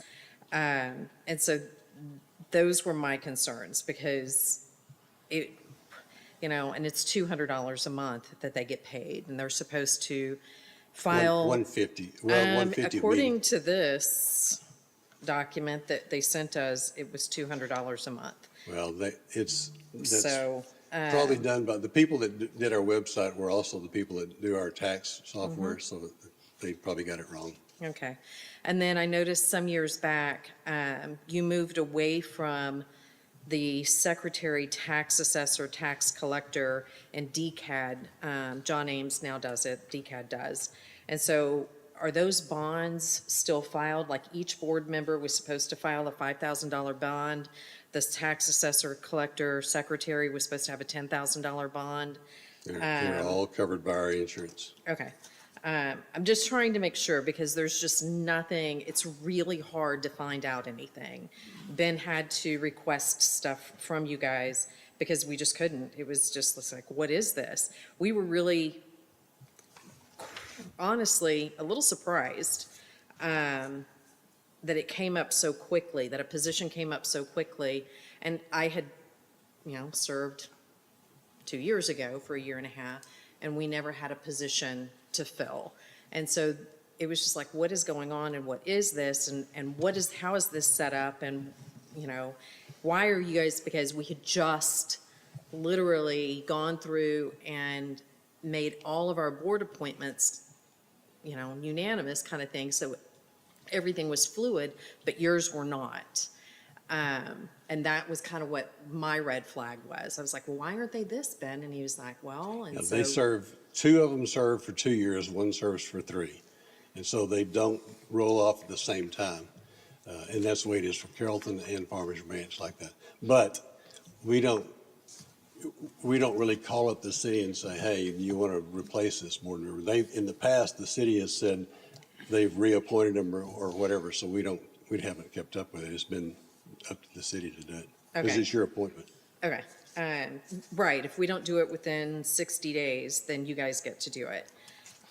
The city reappointed both David Koch and Michelle Holmes, well, and actually all 3 and R.L. Lemke. Yeah. So we did that several times. Yeah. Okay. And you have no debt, that's not shown on your 2024. That's because the audit was completed. It was Prior for, to, yeah. and no Well, it was projects. from, our fiscal year begins October 1st, so September 30th. Okay. We still had debt, but that was, the bonds were paid off in March. And how much do you have in funds for projects? And we still have a little bit over $5 million of old bond money sitting there, but we don't have really for projects. It's for if we have one of the pumps goes out, pumps are Right. very, very expensive. So Ben, you told me there was $1 million. So that's a substantial difference of $1 million and $5 million. In our capital fund, we still have $5 million. We probably have $1 million or so in our general fund. balance. Okay. So how often do you guys do surveys and inspections specifically on the levies? They're out there every day on it. Okay. All right. Do you have reports on that? Not really, because we have our engineer that looks at it too. And they but don't write up a inspection No. report? No. There is an agency, an insurance company that comes in and inspects it every year too. Okay. And is there an inspection report that they give you? Yes, Okay. I think there probably is one. Okay. I don't know. I Can you haven't get seen those one in a posted while. on the website? No, it's not. Because I don't even know if we've had it come out there. Factory Mutual, I think, is the one that used to do it. Okay. But And you don't know when the last time they came out and did that? FEMA is, or somebody is doing it for their engineering firm. Our levy is certified Okay. by the Corps of Engineers. So, but we don't go out and actually survey it all the time. So there are no inspection reports from anyone? Not until they do the survey, and our engineers are very well aware of it. When they certify the levy every year, Okay. or whenever the Corps does it. Okay. All right. Thank you. Sure. Councilman Reed? Yeah, I have to admit, I had a tough time following the website as well. It's. I think it's several years old. We don't do a very good job of updating. So take some of that $1 million and invest it in a new website. You had talked about tax reduction or tax rate reduction. Is that something that our residents can expect to see this year? I'm sorry, somebody's calling me. It was in my hearing aid. I couldn't hear you. What was Okay. it? You had talked about a tax rate reduction. Yes. Is that something that our residents can expect to see this year? Yes, Okay, and would you say it's about 2 cents dropping? roughly. I mean, I don't know until we see the certified Final roll numbers. comes out at the end of this month. So I think that we'll get it July 25th, but I'm sure it'll go down probably, because for definitely that .018 will go off. Right. So it'll probably be around 4 cents. Okay, great. So from a just financial standpoint, we can expect to see a rate reduction, and there's no new projects on the horizon, so we don't expect any, barring emergencies or anything like that. We're not expecting to see any huge financial outlays No. that could negatively impact that. The money would just sit there until we need a piece of equipment. And that's, we usually, like we bought a John Deere mower recently because the other one it was old, and that was $146,000, so our equipment's not cheap. Our long reach backhoe was $400 and something thousand, so those come out of those funds too. Our bulldozer and our compactor. The thing about it is, we have our own people do all of that. We tried hiring a contractor, they made it through 2 slides years ago for $30-something thousand. So we have guys trained, and that's what they do every day. Okay. All right, that's all I had. I just wanted to give a little financial updates that folks can look forward to. Well, let me say one more thing about our levee. Our levee is designed for what they call the standard project flood, which is like a 700 to 800 year flood. President George Bush has built on a lot of it, so it widened the levee and raised the levee in areas where we couldn't raise it later on. So the flood that they have, nobody knows what that was in Kerrville at this point, but you have a level of protection from the river that they didn't have. Councilwoman Villafranca? We were all a little curious just about the board. Are there term limits on the board? Because we noticed that some have been on there 10 years, 12 years, and we, It's up to the cities to just reappoint them. okay, and I think Henry Billingsley's been on there longer than I've been working there. okay, But again, the theory was always, in the past, you want people that have buildings and they're building out there and they're bringing other developments out there, or they're real estate people that are bringing companies out there to develop, and that's the way, at least in the Carrollton side, was more that way. So most of the Carrollton people have been there a long time. so now that we have more density over there, we'll be able to be more intentional about getting actual people that live there to be on the board can. moving forward? And then will you be able to let us know, like, we're coming up for boards? Well, or- I'm pretty sure Aaron will, or somebody with his office will.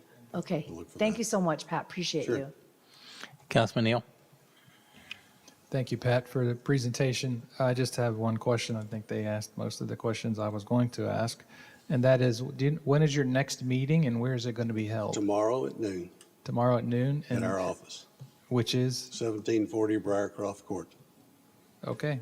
And I met Andy today, by the way. He came here to be sworn in, but we require him to be sworn in too. So he came to our office and was sworn in.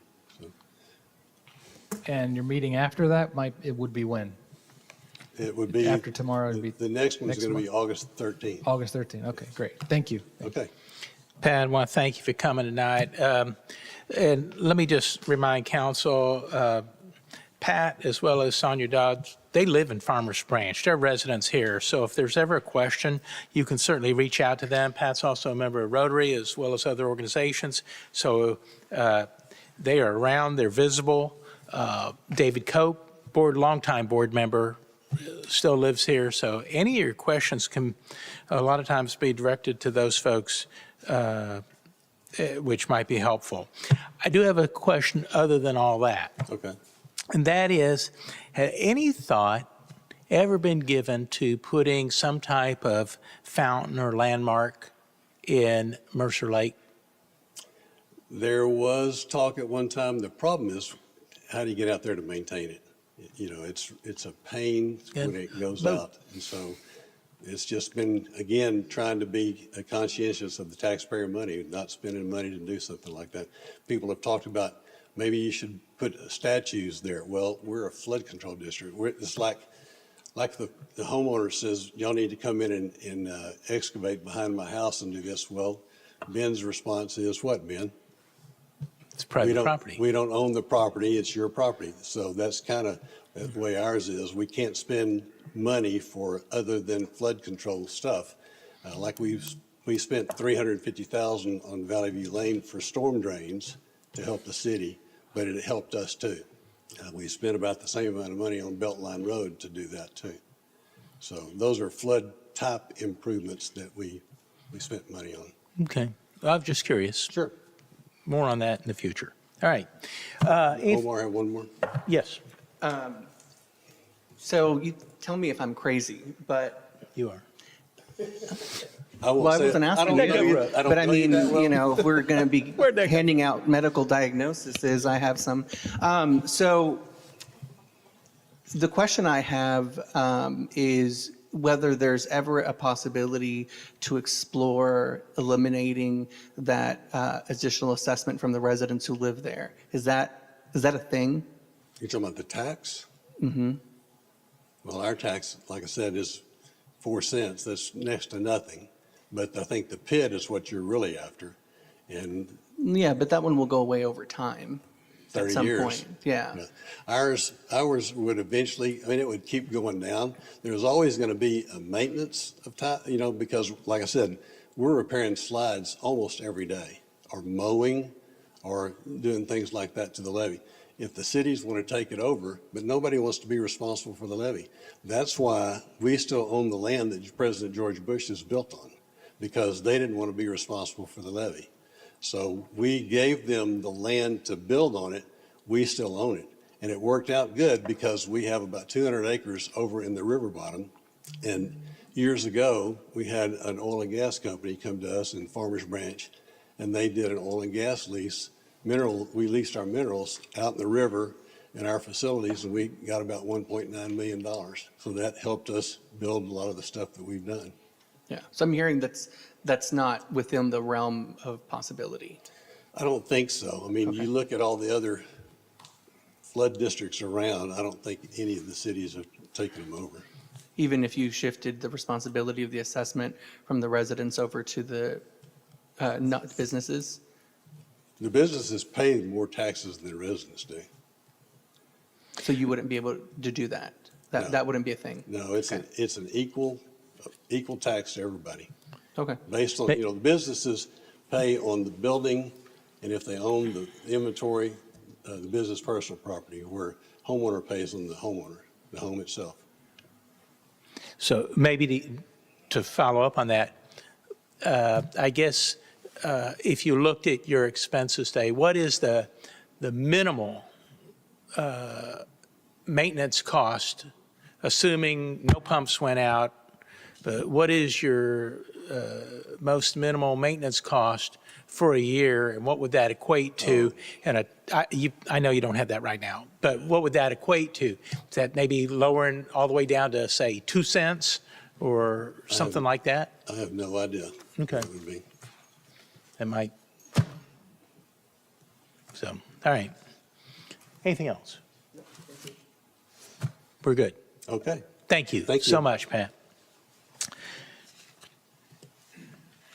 All right, next up is item L5, which comes from the consent agenda. It's actually J5 on the consent agenda. Consider approving Resolution 2015-119 regarding the suspension of Encore Electric Delivery Company's application for approval of a distribution cost recovery factor to increase distribution rates within the City of Farmers Branch and take appropriate action. Good evening, Mayor, members of council. John Roach, Public Works. On June 26th of this year, Encore Electric Delivery Company filed an application with cities seeking to increase system-wide transmission and distribution rates by about $834 million, or approximately 13% over present revenues. The company is requesting cities approve a 12.3% increase in residential rates and a 51% increase in street lighting rates. If approved, an average residential customer would see a bill increase of about $7.90 per month. The City of Farmers Branch is a member of a 170-city coalition known as the Steering Committee of Cities Served by Encore, the Steering Committee, and will cooperate with other participants to prepare a common response to the request. So the resolution before you on the agenda tonight suspends the July 31 effective date of the company's rate increase for the maximum period permitted by law, which is 90 days, to allow the city, working in conjunction with the steering committee, to evaluate the filing and determine what further strategy, including settlement, to pursue. And I'll take any questions you have. So, John, just tell us, what happens if we say, no, we don't want a rate increase? Well, that could come next. So typically what happens is we suspend it first to give the steering committee attorneys and consultants time to review the rate increase, which just came out again on June 26th. Once they review, they'll recommend either a settlement at that time, a negotiated settlement, or perhaps a denial, which is what happened in 2022. We denied the rate increase. Then what happens is Encore packages the whole thing up, and it gets usually appealed before the PUC, and then the PUC makes a final determination. So PUC is, their record of denials is not very good.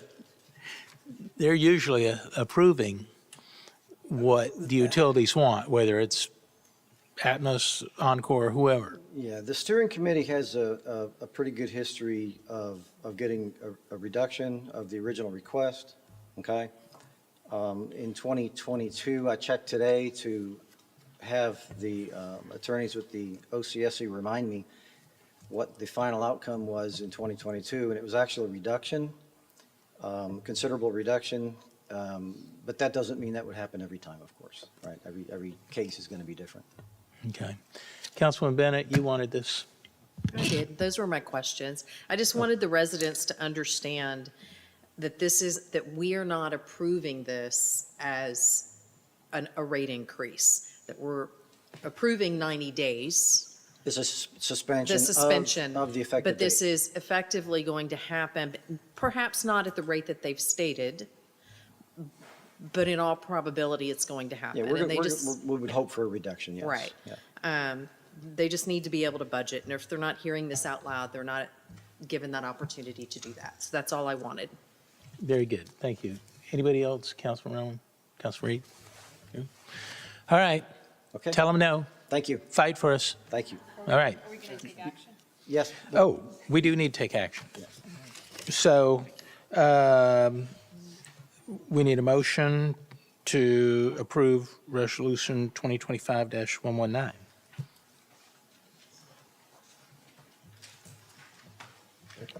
Mayor, I make a motion that we approve resolution number 2025-119. I second. Thank you. We have a motion and a second. If you would, please indicate your vote.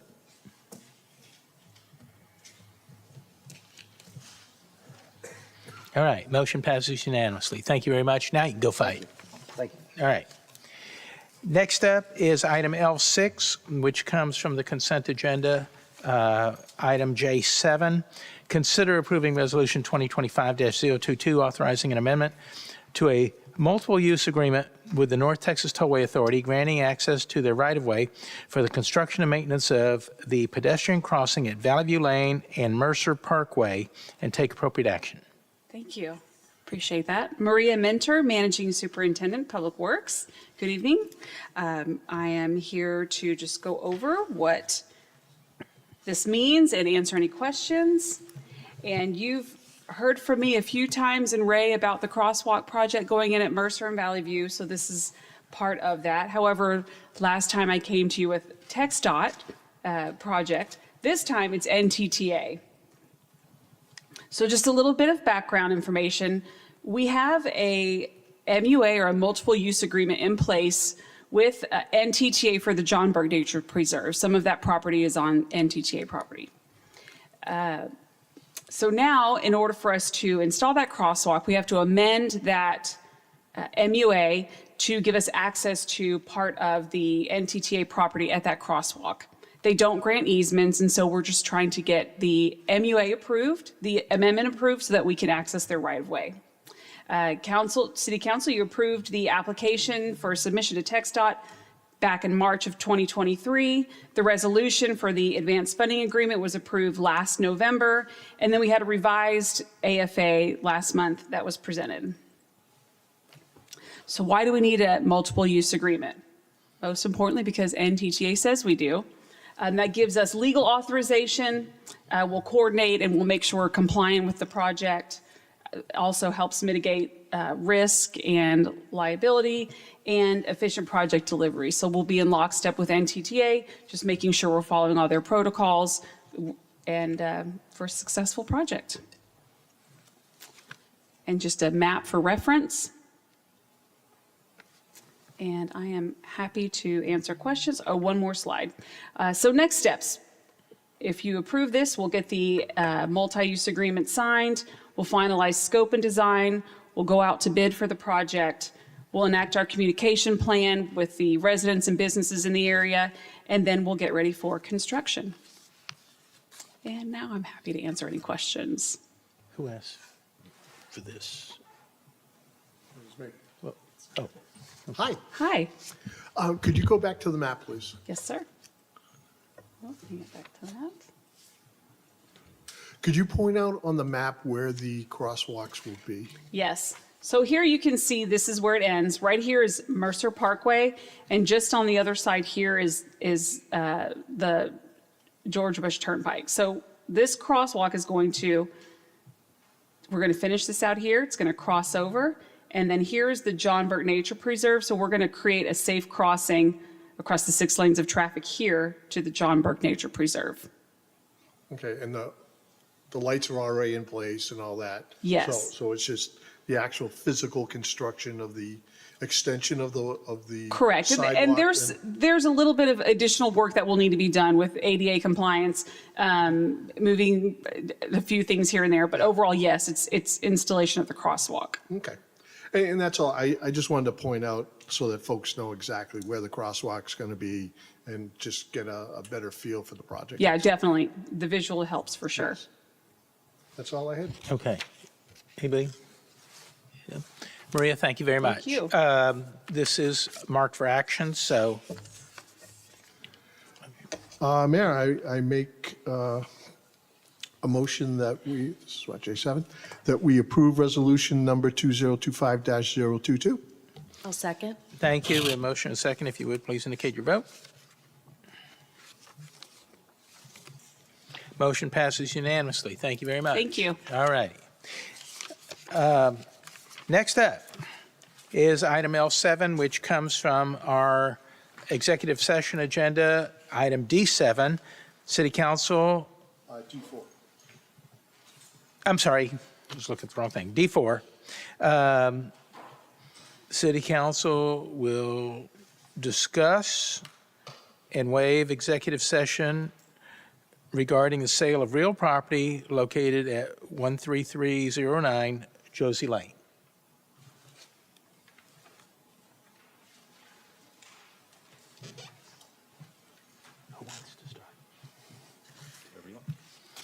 Okay. So, council, this item has been discussed numerous times in executive session. It was your desire to have public discussion tonight of this, and at the last council meeting, direction was given to the city manager to work with the potential buyer for this property. That has been done, and conditions were satisfied to effect a purchase. City attorney has put together all the proper documents and language. So is there any other discussion regarding this before we move to vote? Are we going to say who we're selling to? Is that allowed? Yeah, it's not confidential. I mean, the purchase and sale agreement, you have to take action on it and it's ready to go. Okay. All right. So this is our 9th meeting on this, and it had been voted down previously a couple of times, as a matter of fact, at this point. But we are selling to Tom Cusick. That is correct. Okay. Any other comments that need to be made? Then we will entertain a motion to, I don't know how that's written. Yeah, it would be to approve the purchase and sale agreement with the attachments, including the sales contract, the LGC, as well as the restrictive agreement. Okay. I would like to make a motion to approve the sale as just worded by our attorney, Nicole. I'll second. Very good. We have a motion and a second. If you would, please indicate your vote accordingly.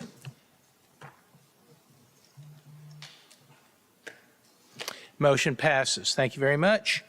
That is all of the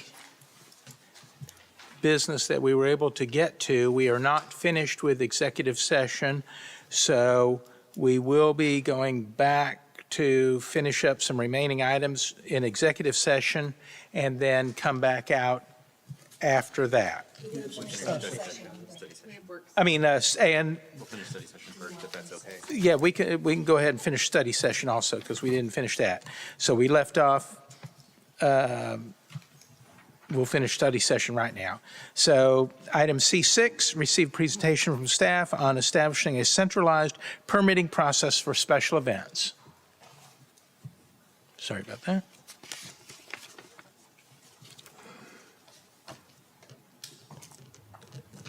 Good evening, Mayor and Council. Danielle Summers, Director of Community Services. I bring to you a special event permit that we've been working on for a while it's been created to improve efficiency and enhance service delivery for our residents and our customers. So a little bit of a background. We do not currently have a special event permit. It's for nonprofits, and it's mostly just for banners and signs. So we've created an area where applicants can apply for a special event permit in one place. It gathers all of departments together that are involved so that we can collaborate together and hopefully make it more efficient and easier, because there are several departments that are involved in special event permits, like fire department, street closures, police, public works, food distribution, and it's a lot to go over. So this is one place where residents can apply and then explain what they want, and staff can reach out to them as needed to walk them through the process, because there's a lot involved and it can be a little bit complicated and confusing. So we are hoping to centralize the process to help them to make it quicker and more understandable and more efficient for residents and customers. So our proposal is for a permit with 3 different levels. Type 1 would be for 1,000 or more attendants. Type 2 would be 1,000 or fewer attendants. Type 3 would be 1,000 or less with temporary structures. It establishes an application timeline for a review and approval process, and it establishes a $50 permit fee. So the opportunities here is to centralize the process for our customers, better collaboration across departments, streamline the review and issuance of the permit, and provides a fee for city for processing. And any discussion or questions? I think this is a really good idea. Obviously, when helping with the event last year was a little bit, there was a lot when we were helping put together Halloween in the park. So I have firsthand experience of what this process is like, and happy to see that you're improving the customer experience, but also making things more efficient. Thank you. Thank you. Ditto. Thank you. Like from the bottom of my heart, Okay. thank you. Yes. Councilman Reed? Yeah, quick question. There's type 1 and 2 type 2s. Is there a differentiation between type 1 with 1,000 or more attendants with temporary fixtures?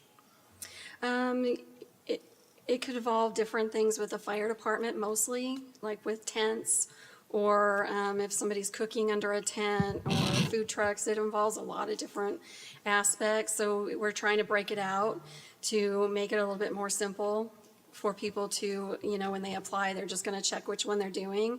And that's going to help us know who needs to work with that resident to make sure that we cover everything. So that they're not going out there and applying, trying to do their event, and then they find out, oh no, we needed this, or we needed something else. And we're trying to get it all in one central location so we can help them through the whole entire process at one time. Excellent, thank you. Councilwoman Villafranca? As the chair of the Fall Festival at Mary Immaculate, you have no idea how, this is music to my ears. This is wonderful news. Would we still be required to go to different buildings? As an example, I come here and then I get shipped over to the fire department to go fill out another thing over there and pay another fee over there. It would all be centralized in one spot, is that right? Right. You'll apply online like you do for any other permit. And then most likely we'll have each department, depending on what kind of event you're going to do, we'll all reach out to you. We'll get our everything that needs to be done in a row, and then we'll contact you and walk you through the steps. I mean, there are possibly other permits that you would have to apply for. It's all online, and other fees depending on what you're going to do. But staff is going to work to make that as efficient as possible and as economical as possible for the resident and the customer. That is really great news. Just the important thing is to make it really easy to understand and follow. Because That is the- sometimes I think we get bogged down with so many Right. instructions that it's confusing. Exactly. Thank you so much. That's the goal. Yeah, thank you. I like the idea too. I just wanted to ask about the fee itself. It's the same fee whether it's 1,000 people or 10,000 people or? It will for the permit process. The other permits, like the temporary food permit or the tent permits and stuff, those are far and few between. So the $50 fee establishes all the staff time and all the permitting and all that processing for the majority of permits. All of the other extra things that would come along from the other departments are going to be less involved because we have a larger majority of the ones that are just basic, if that makes sense. If I answered that right. That's all, thank you. I just want to add, as the Fall Festival queen, you still get a lot of fees. You still have to pay for each food booth. You have to pay a permit for that. If you get a tent, you have to go to the fire department, and then they have to come out. You have to pay for an inspection fee, so that you're still paying a lot of other fees. Even though $50 sounds like not a lot, it starts to add up. It does. Thank Yes, you. because some of those fees can still be applicable. Yes. But we're trying to centralize how we do the permit so that you, like you said, you're not running to the fire department, you're not running to different locations.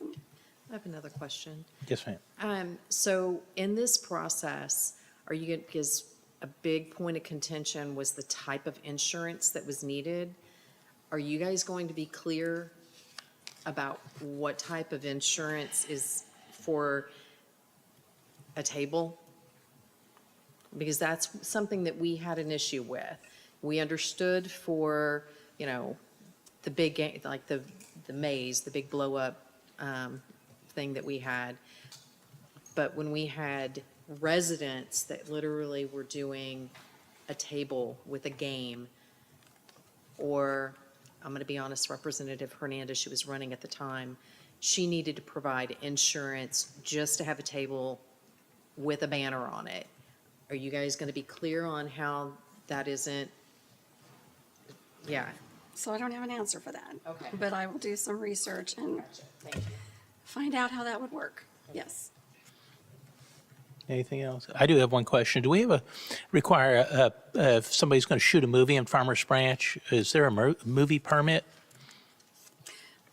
So not that I know of. One's getting ready to happen, and so I don't know if they would need, they'll be bringing in production crew and all that sort of stuff, so. That's a really good point. Texas is wooing a lot of the movie people from California. Yeah. And that is a huge, huge revenue opportunity for the city. We've got one coming right around the corner, and then there'll probably be one later in the year, so. All right, I'll talk with you offline about We'll that. discuss it between the staff and the departments and figure out the best way to handle that. Okay, all right. Well, thank you very much. Thank you. All right. Next up is C7, receive a presentation from the city attorney on the city council rules of procedure.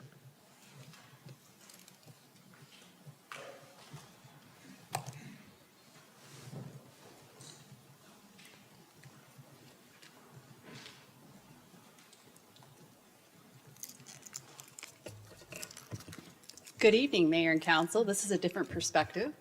Nicole Core, City Attorney. I'm here to present a very exciting thing for us as attorneys, the rules and procedures for City Council. So we have talked about these pretty much since we've come on as your City Attorney. We think these are great guidelines to kind of help council and staff as we navigate through the process of just being a parliamentary body. So if I know how to use this clicker, okay. Everybody should have a copy of our draft, is that correct? In your packet? Great.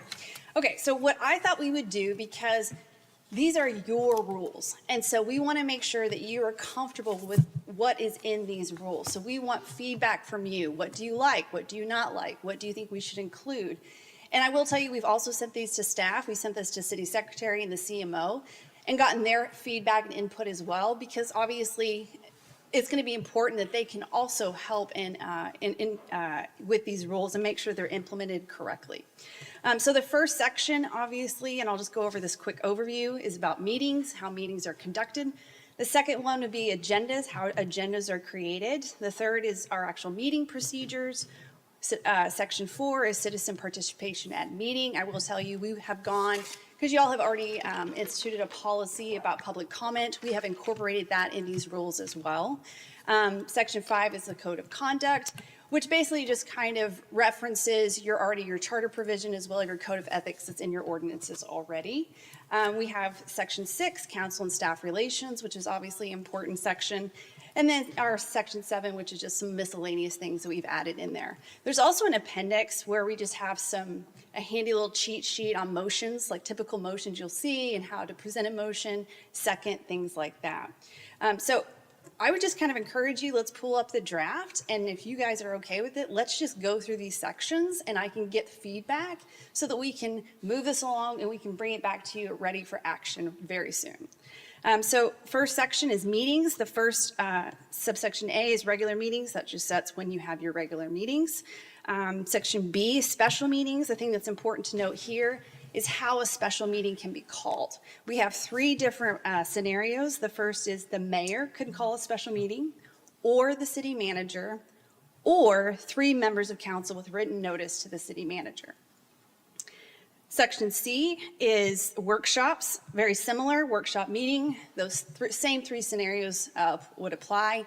The mayor can call a work session, or the city manager, or 3 council members. Obviously, your work session, we're kind of in the middle one right now, We typically have these for y'all to get information on different items of interest for you guys from city staff. So you let us know what you want to hear. City staff makes a presentation and is here to answer any of your questions. And then obviously, if that's going to later lead to an action item at that point, once you have that information, you give direction to staff to do so, and we would come back at the next meeting with an action item. D, executive sessions, as we learned tonight. Most executive session exceptions under TOMA, it is actually a may exception. So you may actually choose to go into executive session. It's not a must. I will say the caveat to that being if you're going to get legal advice from the city attorney, just because if it's going to conflict with our attorney-client communication privilege under the ethical rules, we would always recommend that any of that discussion happen in executive session. E is just how the mayor can actually recess a meeting. And then obviously noting your quorum requirements. Again, it's 4 members, including the mayor, would be a quorum. The only reason I highlight this is we always have the walking quorum question. And so just to remember that it's 4. Now we're into section 2, which is agendas. This is going to be important with city staff, especially CMO and city secretary, because they're the ones who are responsible for putting these agendas together for you guys. So the first is the agenda preparation. The city manager working with the mayor is the one who determines what goes on the agenda. Then section B is agenda items requested by council members. This kind of mirrors the other calling special meetings or workshops. It's going to require 3 members of council to make the request for an agenda item, and all 3 of those are going to be considered sponsors of that agenda item. One request that we have in the city manager's office is that if you're going to request an agenda item under this section, that you do so at no later than 4 weeks preceding the meeting, just because it takes time to prepare these agendas and these agenda packets. So we want to make sure that we give the city manager and the city secretary sufficient time to put that item together. At the very least, no later than we have in here, Tuesday prior to the city council meeting. One of the reasons that we've highlighted this Tuesday, and Ben may be able to explain a little bit more, but recent legislation kind of changed on when we have to post agendas. It's no longer 72 hours in advance, it's now 3 business days. And so that has tremendously put even more pressure on staff of trying to get this stuff prepared in sufficient time. Nicole, I was just going to say on the 4 weeks, the reason for that is our staff has a deadline of basically 1 month ahead of time. So if we don't have sufficient lead time, it throws everybody behind. So it may seem like it's a lot of time. It's not, because they're already working 2 agendas out already to make sure we maintain workflow. There you go. And obviously, as I'm going through this, if y'all have comments or if you say, no, I don't like that, please just speak up and we can have that open dialogue. Well, okay. Let's Now I tell you. let's have some dialogue here, because I think, we're having a meeting tonight. Next meeting's in 2 weeks, whatever, usually. And if something takes place tonight that generates some additional activity or whatnot that we need to take action on next meeting, 4 weeks is not necessarily going to work, okay? So, because there are things that come up that are spurred by what happened at the previous meeting.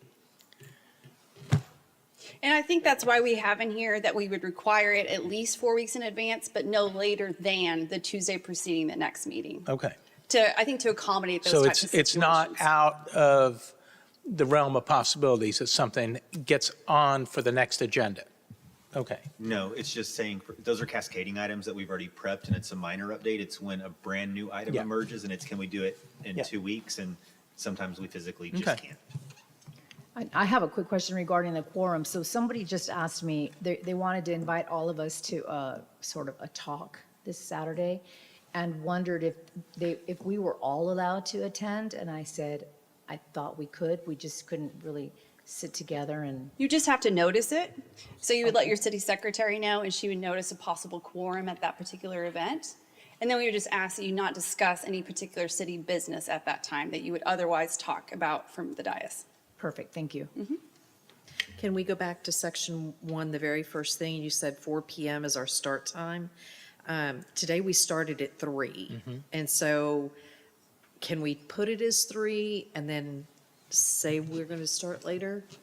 Now, you all already voted to change the meeting time till 4 o'clock. So in the event that we have so many items, then we will send out if we're having to start early. Okay, fair. So should we add some language to that effect here that? We can add some flexibility language that says it would normally start think we before, should have some flexibility unless the work session or the amount of agenda items would require an earlier start date. Sure. Or start time. That's fine. And then I had a comment on the top of the second page, subsection B, agenda items requested by council members. It says in there, the request shall include sufficient background information on the topic and have a clearly defined scope for discussion, ensuring staff can adequately prepare for the item for presentation. So it doesn't say where that information goes. Who does that go to? So I think maybe clarifying that information should be provided to the city manager. Along with your agenda item request. With the agenda item request, and that the sufficient background information needs to be provided to the city manager. We had a situation like that already, and I think this would certainly would have helped avoid that.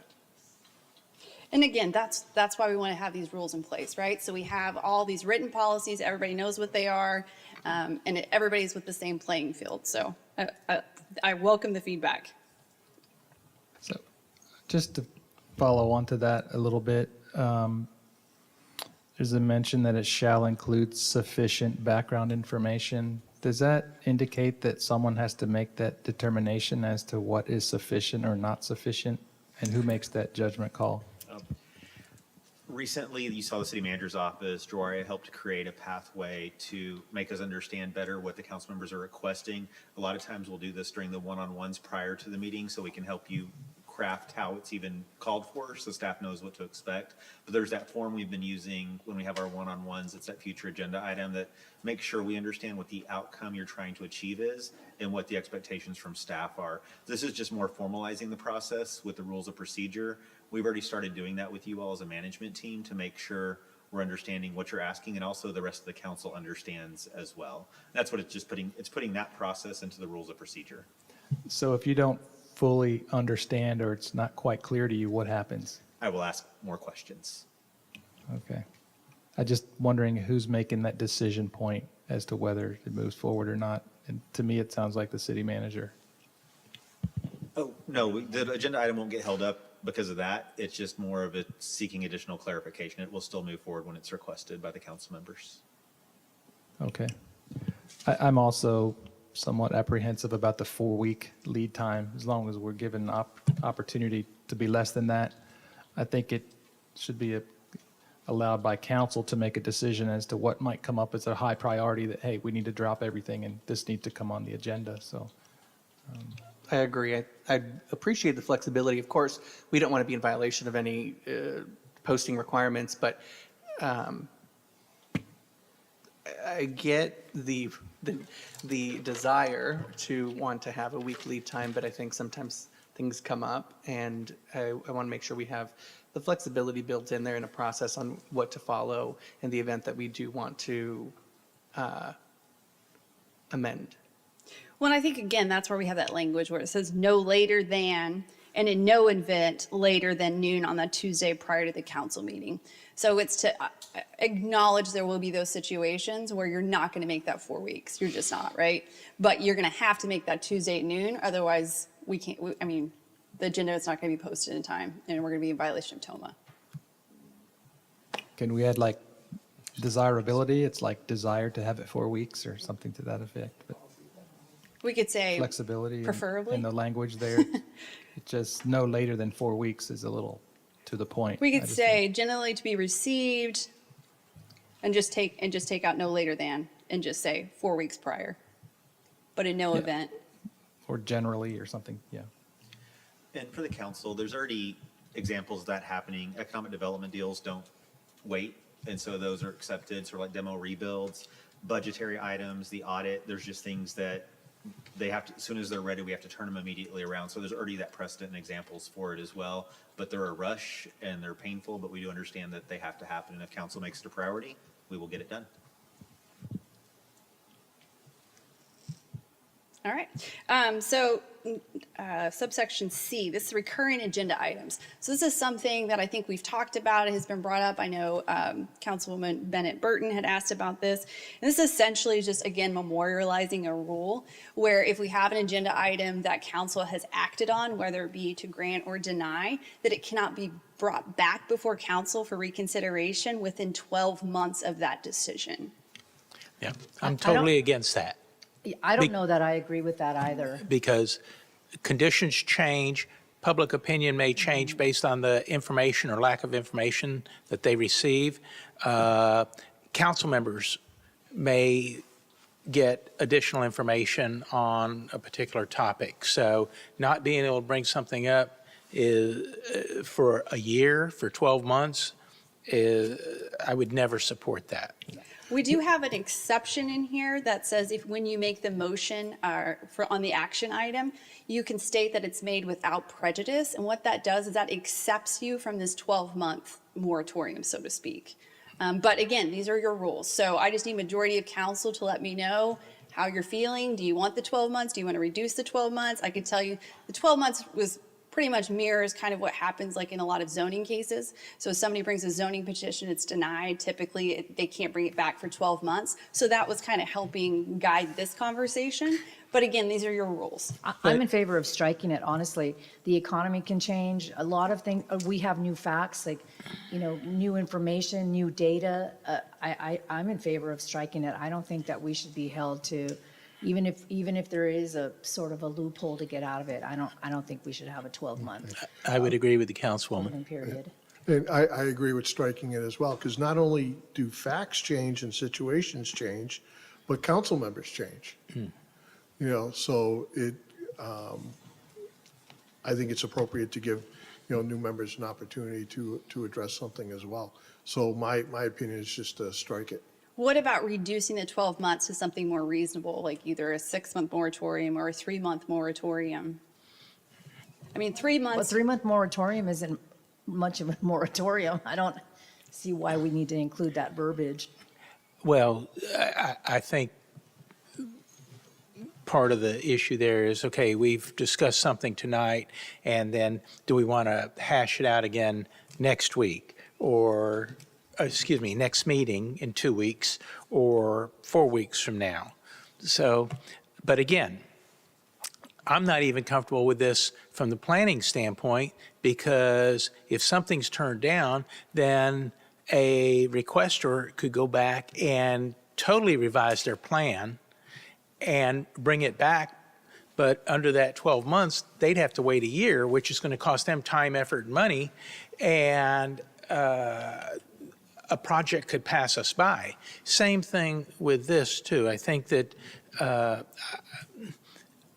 I think council will be able to determine within their own wisdom and discussion whether they want to have something back. And it puts the onus on whoever the requester is to say, I've discovered new information. I've been re-educated on this and learned X, which we didn't have at the time.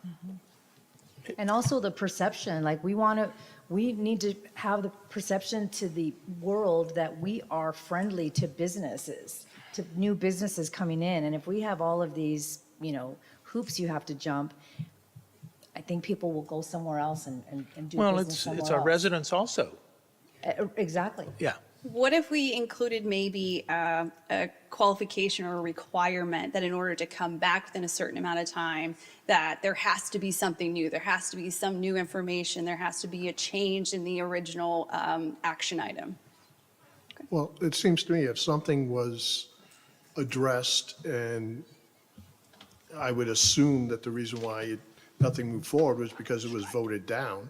If an item was to be brought back as an agenda item, the mayor approving it aside, it would require 3 council members To get back on the agenda. to get on the agenda.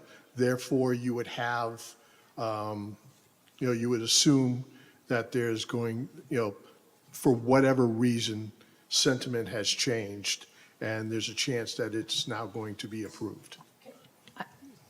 Well, you're the city attorney. Can I use an example of just before I came on council, there was a deal that was shot down, and I've been out last week. I don't know, am I allowed to say that? I was out in my district last week, and I strongly feel that that deal should be brought back to the table because it is a good deal. And so if we had to wait 12 months, that developer is going to go somewhere else and do his deal elsewhere.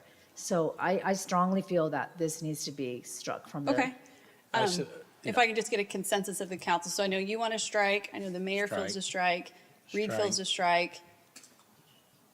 I'm okay with it, and it isn't necessarily about, 9 meetings, talk about tonight's topic, but there are many other things that have come back. I like the verbiage with prejudice or without prejudice, to give them an opportunity to change what they need to change, right? And then they still can come back, because you're usually asking them to change something.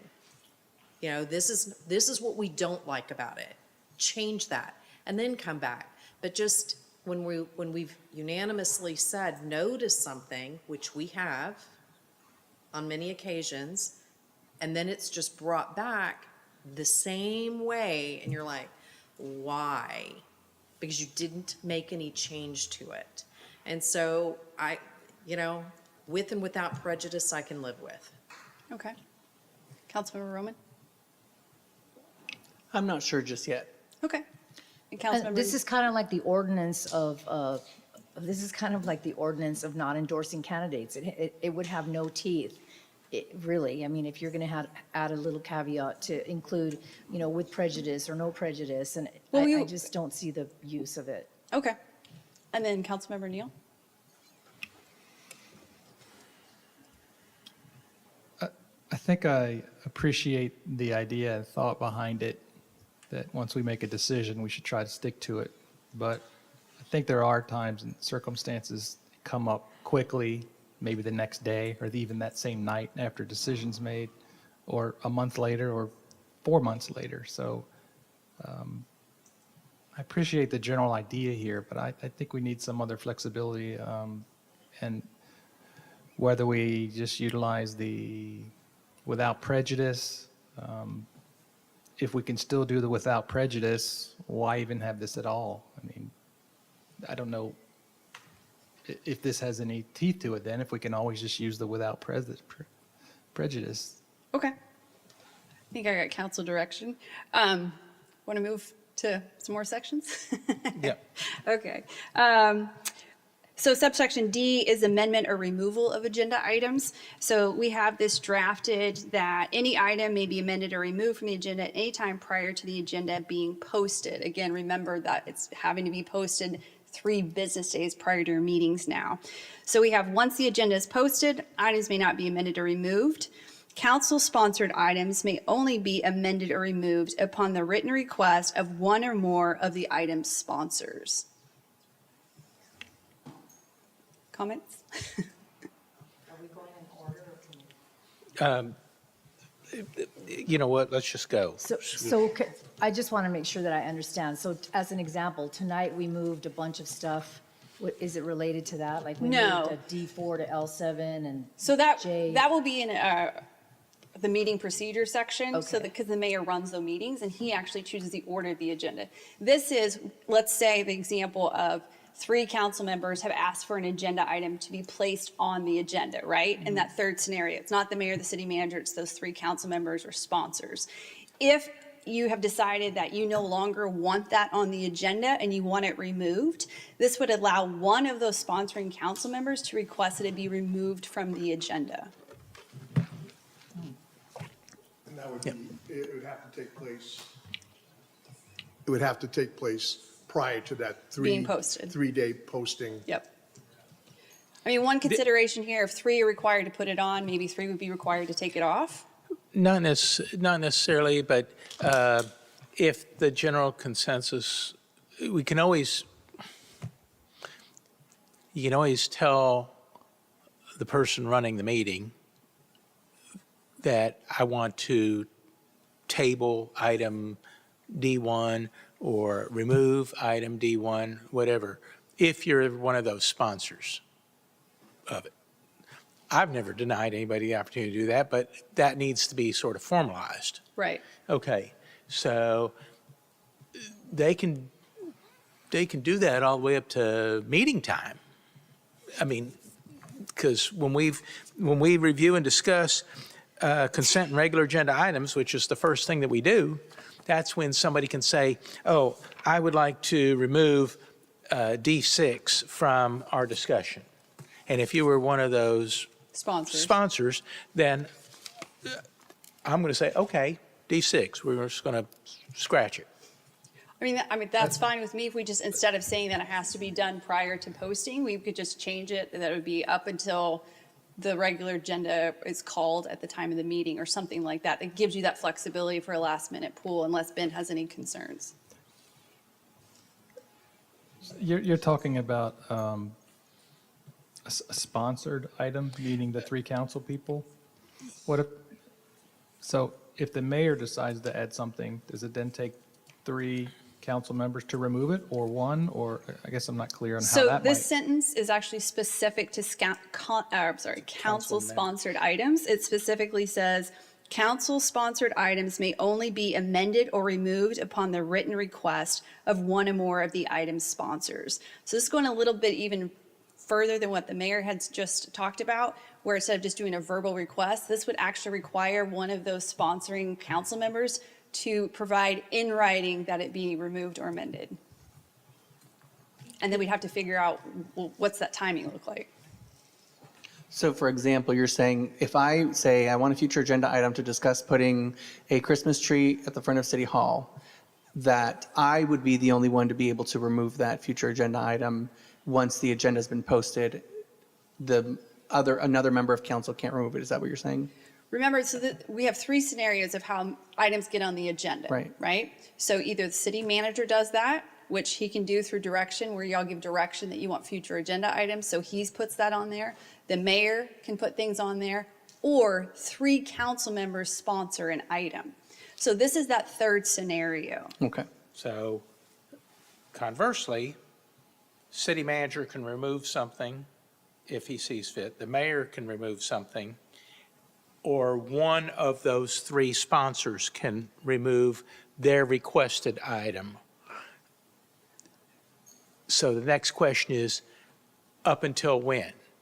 They can do it at pretty much any time. They could hand me a sheet of paper at the beginning of the meeting and say, hey, we want to pull item XYZ. Yeah, I mean, these are your rules. I mean, this is what y'all feel comfortable with. I think if we're going to be, in the situation that you described where 3 members of council have requested something, I think it needs to be publicly removed, like said publicly, right? It can't just be, I'm going to hand you a sheet of paper and, right, it's going to be something to the effect of, hey, I'm one of the people who's originally sponsored this item, and I don't want to proceed with the discussion, and I'd like for it to be pulled. And now they're going to have to figure out how to fight it out with the other 2 who supported it. But if that's the rule, that's the rule. Because if it took 3 people to get it on there, now you don't have the 3. So, Which is another discussion item, right? Yeah. We have just one being able to pull it out of abundance of caution. I mean, honestly, if it takes 3 to get it on, then it should probably take 3 to take it off. Okay. Are we creating a problem that doesn't exist? Like, is there a reason to have this on here? We've had some situations where we've had council-sponsored items or agenda item requests. And I know that Ben has a sort of an unwritten policy about how those are put on there. It requires 3. And so again, this is our attempt to try to memorialize some of those policies. And when you say 3 people are required to remove an item, is it the same 3, the sponsoring? Yes. Okay, got it. That's how I would, but Ben? Yeah. It's formalizing the process when members of the council want to change the agenda. So for example, if one council member reaches out to me, or me or Jawaria, we're going to ask for an additional 2, so that creates a voting majority of the council, not a walking quorum, so 3. And usually the best practice is to ask the mayor to put it on there, but 3 can also put something on there or change an agenda, as long as we have time to change it by the statute for posting, so the 3 days that are out. So this is just trying to say is, here's the process memorialized. Right now, it's been if 3 council members provide direction, or the mayor, or I have a reason as the city manager. Once that happens, a notice is given to the mayor, since the mayor runs the meetings, and then the whole council is notified of the change. Similar to where I needed to pull something off this agenda, I let the mayor know this is what I need to do, and then the whole council was noticed that we're moving something off the agenda. Instead of having an informal policy that we adhere to, it is the policy that we shall follow. That way, there's no surprises and no inconsistencies. And also, there will be changes in staff and council, so that way in the future, the city is seamless for the residents and provides that standard level of service. We're trying to be more consistent with how we deliver service. I don't know, I have a problem if it requires 3 to get something onto the agenda, that only 1 can take it off. So do I have a consensus that we would change it instead of 1 to remove, it would take 3 to remove, just like it takes 3 to put it on? Yeah, I would be good with that.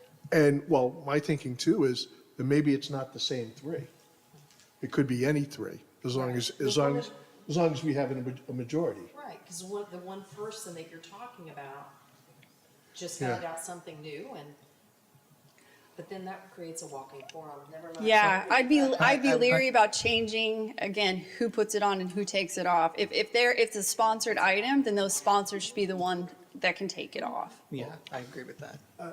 I'm thinking though, if it's on the agenda for transparency, I think it should be done while we're here at the dais. If it's, if I want to propose that something be removed from the agenda for whatever reason, I think at that point in time, we have a vote as to whether it is removed from the agenda.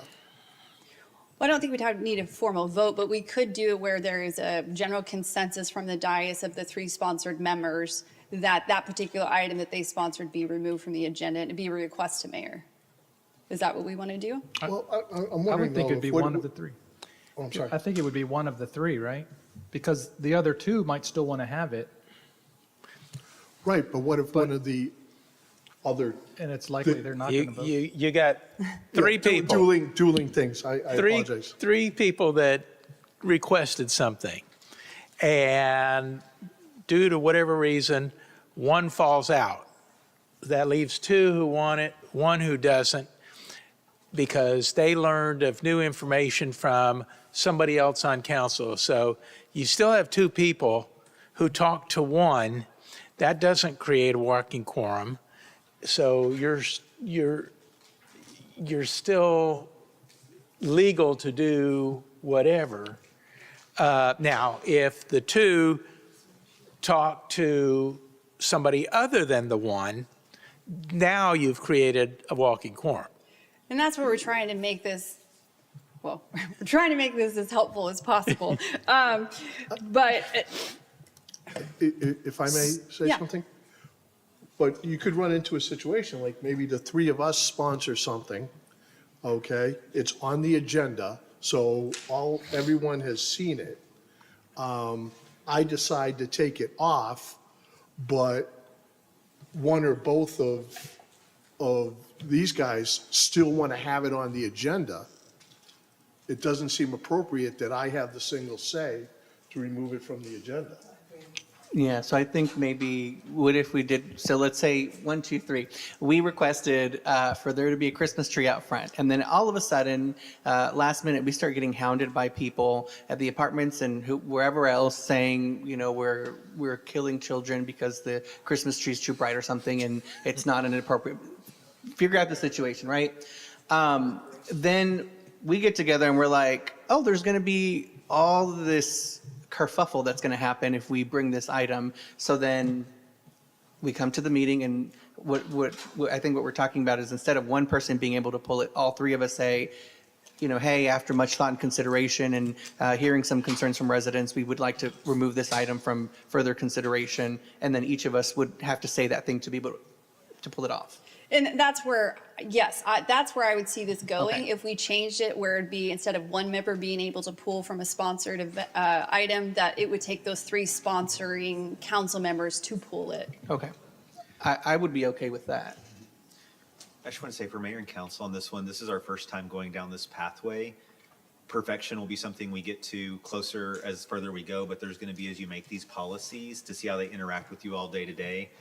The recommendation from the management team and the attorneys, I feel in this case, would be to feel something you're comfortable as a starting place. You can always change it and make sure it fits the needs and has the outcomes you're looking for. Because some of these are interacting kind of intensely right now, but once you see them start playing out as you utilize them, I think that might help you all determine.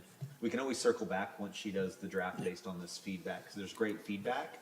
But again, y'all haven't seen it in play yet. And this is a living, breathing document, Right. right? So we Right. want your feedback, but obviously, we just got to get it across the Put finish line. Put an asterisk by this one because we'll probably revisit this point. Okay. So you got time to think I've about just it. been hearing about if this condition and one person and 3 people, then all 3. Yeah. I'm not really a fan of this.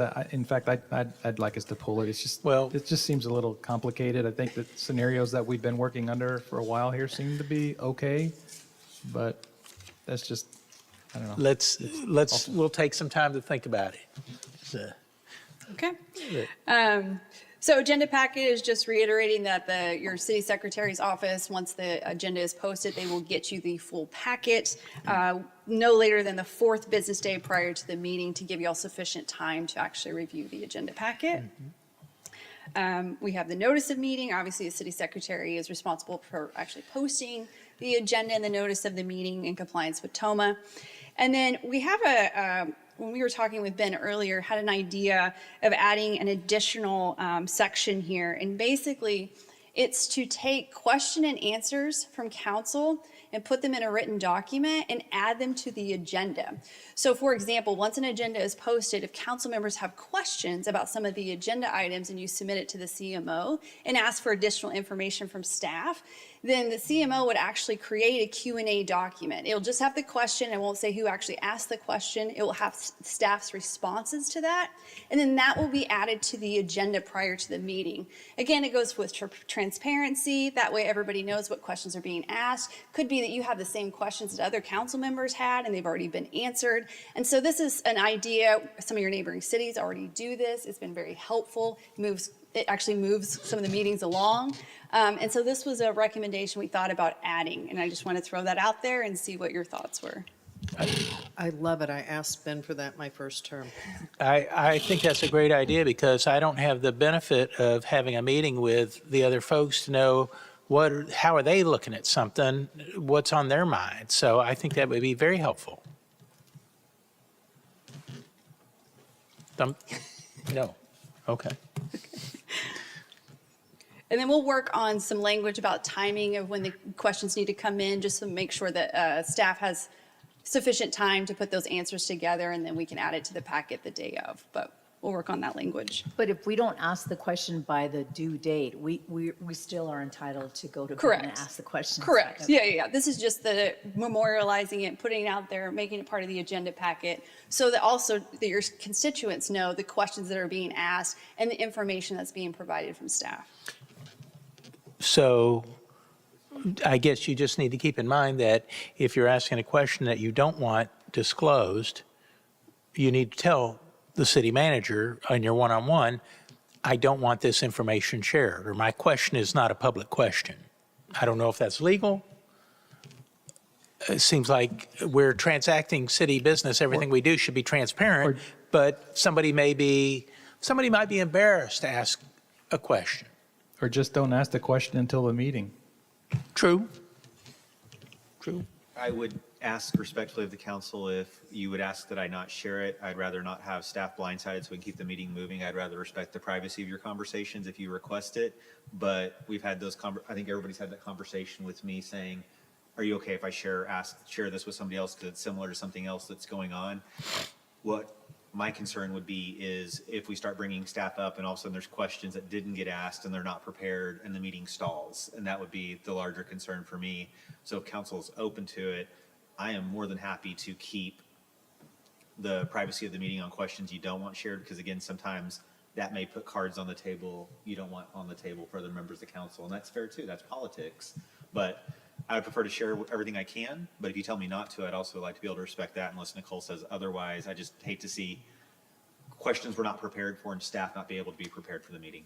And that's the whole idea behind this, right? Is transparency and also making sure that staff gets you all the information you need and that we're not stalled out or getting, responses that we'll have to get back to you later. They're already prepared because they already know what you're asking. Okay. Section 3 is your meeting procedures. So Section A just recognizes the parliamentary procedure, how you make motions when they're seconded. I would like to highlight what we've done here is you'll see under Robert's rules, they're allowed to be a motion, a second, and then discussion. Because of your voting software, and I think Ben could even fill in a little bit more here, these rules, the way that we've set up this procedure is that once a motion and there's a second, there must be a vote, no further discussion. The example thanks. here at council is P&Z the other night was trying to make a motion and they kept amending the motion and it became really confusing even for me as your city manager watching in the audience as they kept trying to amend back and forth. It was very tough to follow what was actually happening. I think you all saw that as you watched how many attachments were there to the motion and how did they go and when did they get there? There was so much side conversation, the motion became unclear. Okay, so perfect example. Somebody words a motion, we're voting on something, motion fails. Motion fails. Next person puts it in their own language, not having to wait 12 months, puts it in their own language, rephrases it, we vote on it.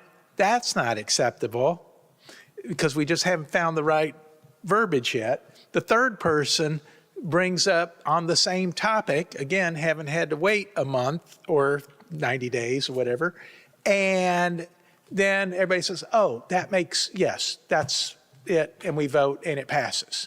So while we're discussing the specific topic, you've had 3 calls for a motion, 2 of which failed, but under previous language, that would have ended it and we wouldn't have been able to have any more discussion and bring it back, right? No, it's when the motion and second, then a vote, then you move on. Then there's either you can ask for additional discussion if it fails. Okay. And then we restart the process. Now there's a motion, second, a vote. If it fails, again, you ask for more discussion. Okay.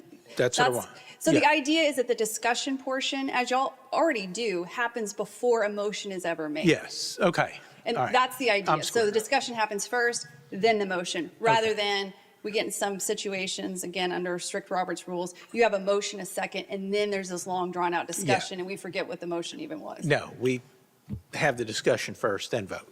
Okay. I just want to express my opposition to this. I know that I'm probably in the minority, and I think everybody knows that I'm a huge advocate for Robert's Rules of Order, so I prefer that we stick with that, but that's my comment. Okay. Presiding officer. So this section goes into the mayor being presiding officer of the meetings. Obviously, in his absence, we have our Pro tem. Mayor Pro Tem, and then in her both of their absence, then we have the Deputy Mayor Pro Tem who would run the meeting at that time. And this just goes through what the presiding officer is required to do. They call the meeting to order, they give the time, they announce every question coming before council, they call upon your council members for discussion. There's a list 1 through 9 that y'all can look at. Then subsection C deals with participation of the mayor. Obviously, your mayor does not vote, but he is allowed to participate in the discussion. So this is, again, just recognizing that. Unless, obviously under the charter, he is required to vote, or which typically is a tie. D is the presentation of items. This just says when the mayor will recognize the presenter, they give the presentation, and then we'll open the floor to questions from council. And then subsection C is this council discussion. So this is where we get into, okay, this is going to happen before we make the vote. And so what we have here is kind of the order of things, which is pretty much what y'all do already. So for council-sponsored items, the mayor will first recognize the sponsoring member whose desire to speak.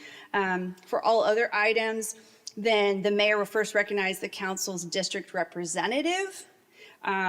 Thereafter, they'll recognize all remaining council members in place order, either 1 to 5 or 5 to 1. Is this pretty much what y'all do? Yes. Okay. Subsection F, preservation of order. The mayor shall maintain order, require council members engaged in debate to limit their discussion to the question under I'm sorry, consider. can we go back to C? Sure. No council member shall be allowed to speak more than once on any item. Until- Oh, okay, never mind. Until I got every it. council I member's got had a it. chance. And then there can be another round if the mayor asks if there's further discussion. Yeah, Yeah. we always do that. So what should be subsection D is motions. This again, motions made and seconded by a member of the council. What we did note in here is the mayor can actually make motions and second motions. He just can't vote. So this is just recognizing that, because I think that came up a few meetings ago. Voting. So the important thing here is that all members of council are required to vote on an item unless you abstain. Now, when you abstain, there has to be a legal reason for the abstention. So here we have that the abstention is like a statutory conflict of interest, or it's a conflict of interest that's set forth in your statute, or to avoid the appearance of impropriety. Outside of those parameters, the way these rules are written, you have to vote. You cannot just abstain because you don't feel like voting. So we wanted to memorialize that here. Yes. Okay, so in the event with 5 council members and 2 vote yes, 2 vote no, and 1 abstains, you got a tie, then the mayor's going to vote. We have to go back to why is that member abstaining? It's a no vote, and you have to make a decision one way or the other. Right. Okay, and it's not a no vote, it is a non-vote, I should say. But this rule would require them to vote or to have a legal reason for abstaining, not just, I don't want to vote. Okay, Christmas trees, and somebody says, we want Christmas trees, we don't want Christmas trees. Somebody says, I object on religious grounds. I'm not recognizing Christmas trees.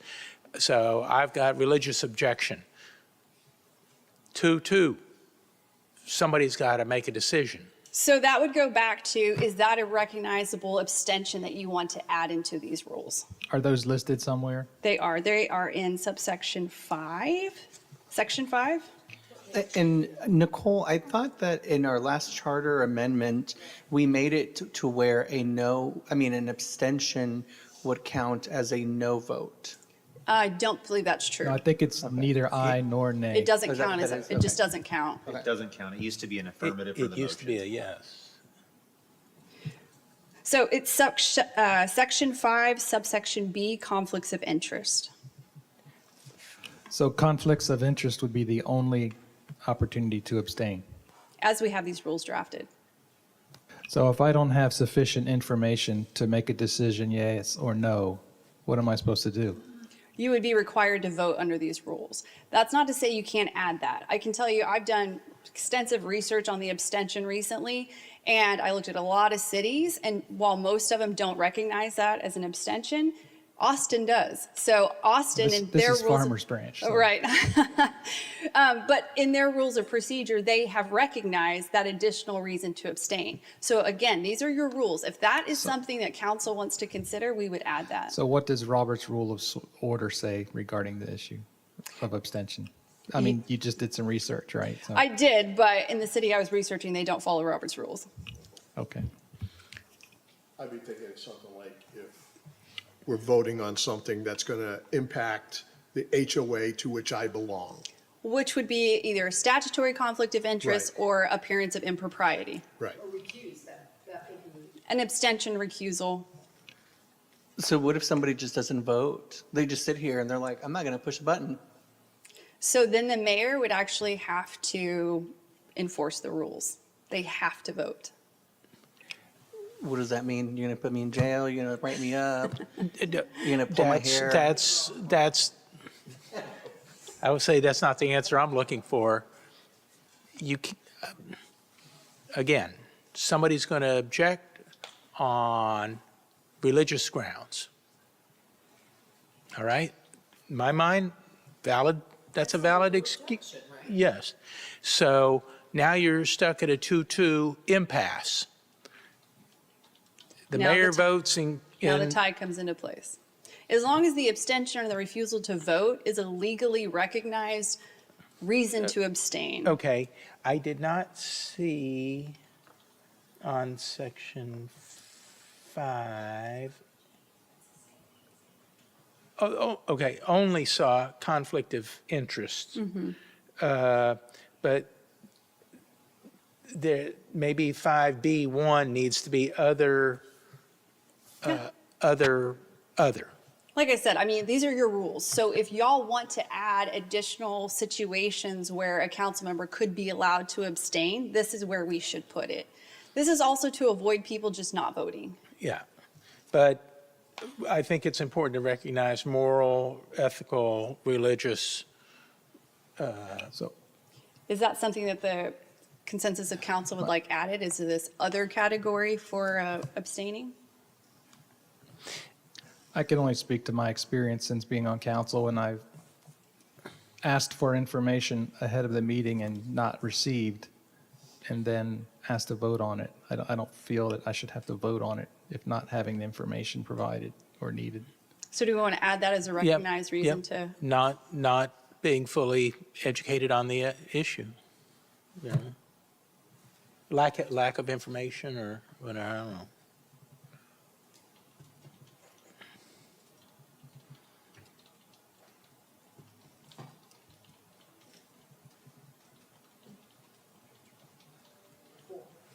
Okay. Okay, let's see. So effective denial, this is coming back to our, everybody wants to strike it, so I will just kind of take the same instruction that we had previously about the 12-month moratorium. Yeah. J, so this we've just left open on proclamations. I know that Councilwoman Bennett Burton had asked for a future agenda item relating to proclamations. You said J. I know, I H. apologize. There's a error in the red line versions that were going back and forth. okay. It's actually H, but it should be J. Okay, I'm Yeah. just trying to follow along. And there's highlighted in red, it says discussion item. Yeah. And so this is for y'all. This is where, do we want to put the proclamation process in these rules? Do we want to memorialize them? What do we want them to look like? This is for y'all to give us direction. Well, we have a process that's online, posted online right now, so would that not be included in this document? Can we just cut and paste it and put it? Yes, yeah, if that's what you guys want to do, if you just want to use what you've already got posted, go with it. What is it? I was going to say, I think in the past, what may not be reflected on the website is, and you'll have to double check me on this, but I don't think it's included where 3 members of council can request a proclamation. Yeah, I think it just talks about what would actually qualify. Yeah, as yeah, yeah. the criteria for a proclamation. What was that discussion? The question I was asked is, can that happen? And I was like, 3 members of the council, as long as it's legal, can pretty much do anything. Right, they can put any agenda item on there. Yeah. Okay, so we would just want to kind of adopt what's already on the website regarding proclamation, and then obviously when this draft comes back, if there's some tweaks to be had. Okay, well, that was easy. And then you'll just double check that it says that 3 can also request a proclamation. Yep, just like with any agenda item. Okay.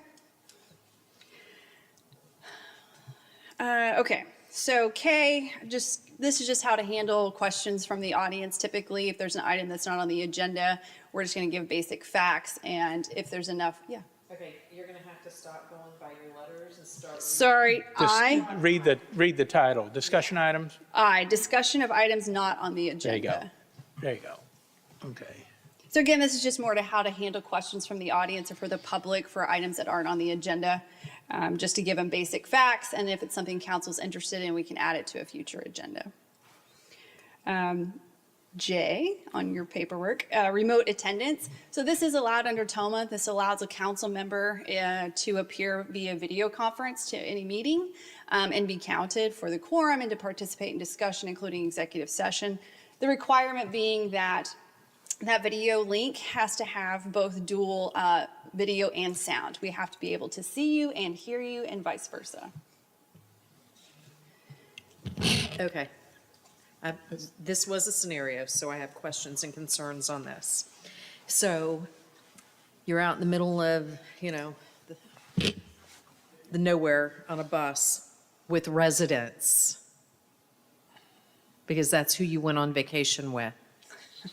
30 other residents that are in your small group, and you have executive session, and you can't talk about it.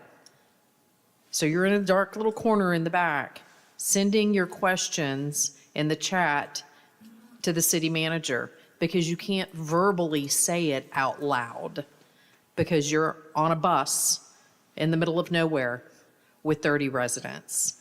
Can we fix that language where So we can this- have a chat specifically with the city manager? So this is cut and pasted from TOMA. This is the actual language in TOMA. But what I can tell you is that two-way communication does not specifically say, like, we have to hear the words coming out of your mouth over the speaker, right? We just have to have communication. Well, that's not what the last attorney got snippy with me on. Okay. Well, It's an interpretation. And again, this is a new, well, I say new, it's 2025 already, but that came about really with COVID, right? And so this was what was put into place. And so there was a lot of interpretation. Some attorneys aren't as comfortable with technology. It's fine. But I would say over the years, as this is becoming more commonplace, that there has been a little bit more leeway into that, how we define communication. As long as the letter of the law is being preserved, then I'm fine with that. question. I'm sorry, go ahead. No, I was just going to ask, get the council's feeling on any limitation as to how many remote meetings? In other words, tomorrow, can I decide just to start attending remotely from here on out for my term? Or? Well, sort of similar to that, is there a limit to how many people can be remote? What if two or three of us are all out of town, but we decide we're going to.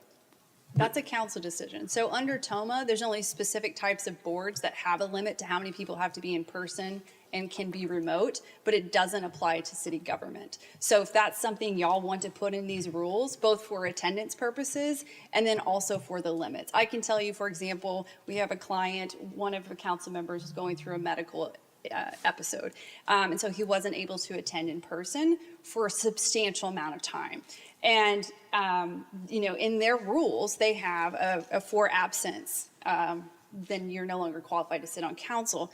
But they considered every one of those video conferences and actual attendance. He wasn't marked for not being able to be there in person. So again, that's just something, if you guys want to put it in these rules, we put it in the rules. Well, I think Councilman Neal brings up a really good point. What if somebody just decided, oh, I'm not going, I'll just start doing all mine remotely. That creates a whole other set of problems, executive sessions, study sessions. So we can put in the rules that a quorum must be here in person and that anybody can attend via video conference, but no more than so many meetings a year or something like that. Let's think about that.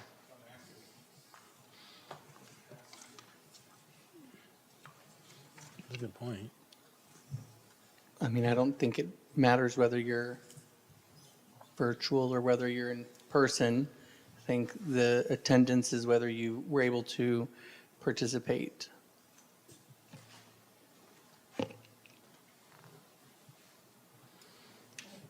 I do think there's a fine line, though. If you have 12 meetings and you're not here for 11 of them, I think there should be some kind of a limit. I don't So we know. could put a limit to so many meetings per calendar year and then maybe use a caveat unless otherwise agreed to by a majority of council. So again, if you have a situation where you have somebody that just medically can't attend, we would give them that option, but at the same time, limit somebody from just playing the system and being gone every single meeting. how many times do you think would be acceptable for a calendar year to be remote? 6. Well, we have 24 meetings roughly. 25%. Please don't ask me to do math. That's 6. Yeah. So, I mean, put it in there and just, let's all think about it. Put an asterisk by that. But I do recognize the fact that people do travel, and if they're still participating in the meeting, that's an excuse. You're present, you're just not physically present. Didn't we, like a couple months ago, we changed our meeting date because you were going to be on vacation or something like that? Or- Could we do that, or? We can always do that. That's always an option. Yeah, Well, we did because there was 3 people yeah. that were not going to be here. And I remember when Richard was here, he was virtual quite a bit. And so as I'm thinking about business reasons, I think for people that work full-time, primarily your job is your responsibility. And so it's going to create a limiting circumstance where if you're just responsible for traveling a lot on Tuesdays or whenever it might be that you have to be here for the meeting, it's going to eliminate people from serving on the city council. So that's a consideration. I don't know how many meetings he was virtual, but I know he was virtual for quite a bit. And so I just, Probably say 5 or 6 maybe that I know of. yeah. But why don't we put in 6, just, and we can always come back and revisit that. I don't want to discourage anybody from serving, but I do recognize the fact that some people, their jobs are more demanding. Maybe they take a change of jobs and weren't expecting to have to travel as much. But as long as they can be present and participate, then that's not going to, that shouldn't necessarily count against them. Okay. So Yeah. I'll put in the limit to 6, but unless otherwise agreed, and then we can think about it. If y'all want to, expand on that, we can, but I'll make that change. Yeah. And does TOMA have any requirement we have to be located within the United States, or can I be in Europe doing this Can be in for Europe the next 6 months or in 8 the months? middle of the night. For the council, Nicole, just one qualifier, I think it should be stated that it's for regularly scheduled meetings, because sometimes we have special called meetings. I'd hate for that to cause people Limit to 6 regular. the first and third Tuesdays. Yep. Thank you. Very good. Sorry, that's this one I was thinking about is we're Yep. getting ready to consider a special budget meeting again. Just Nope, that's fine. And then what about when people are traveling for the city? Like I've had to attend from Denver remotely in the past. So we want to So, accept that from the limit? yeah, Okay. if you're traveling on city Yeah, business. that's your excused So, city business. This is good. I mean, boards and commissions drop you automatically if you don't show up for 3 meetings, and they don't have an option for, they just don't have remote, the option they for don't have remote. remote, okay. Can we fix that? Let's worry about us first.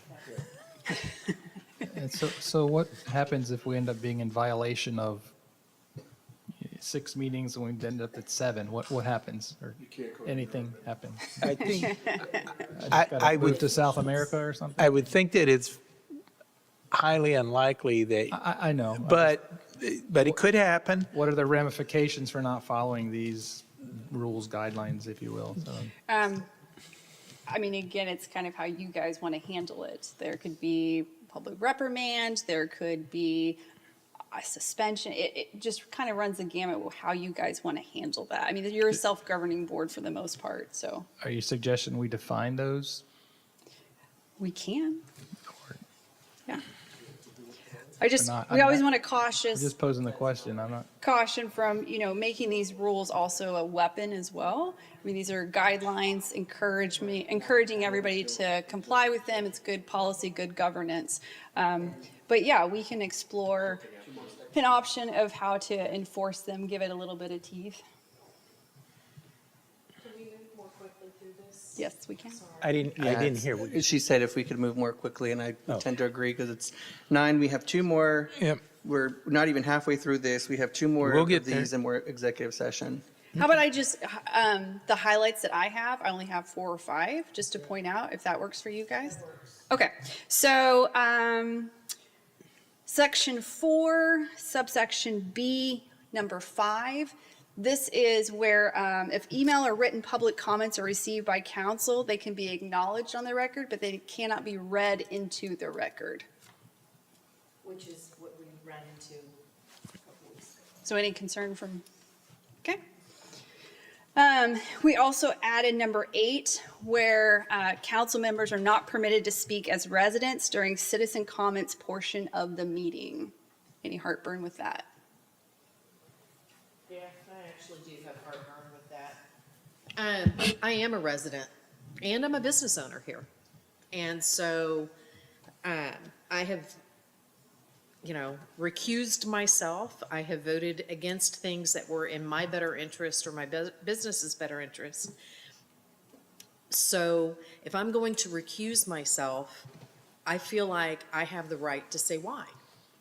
And that would be a public comment. I agree. I agree completely.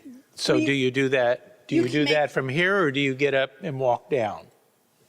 Typically, that would happen from the dais. It's just like if you had a conflict of interest, you call it out, here's my conflict, this is why I'm not voting, and you would leave the room. So if this is another one of those where you're going to recuse yourself, you would do it from the dais. That's recusing myself. That's not explaining myself or defending my business or my personal thoughts on the topic. I'm recusing myself from voting on it. That's what I'm recusing myself from.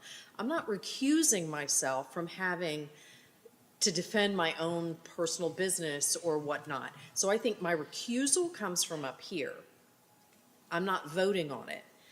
But my statement after the recusal, can come from down there. Okay, so let me just, this is specifically mentioned citizen comments. So when we have that portion of the meeting, we don't talk when everybody else comes up. We're not But if talking. I know I'm going to recuse myself from a topic, But that's a topic. That's not citizen comment. Okay, different time in the meeting.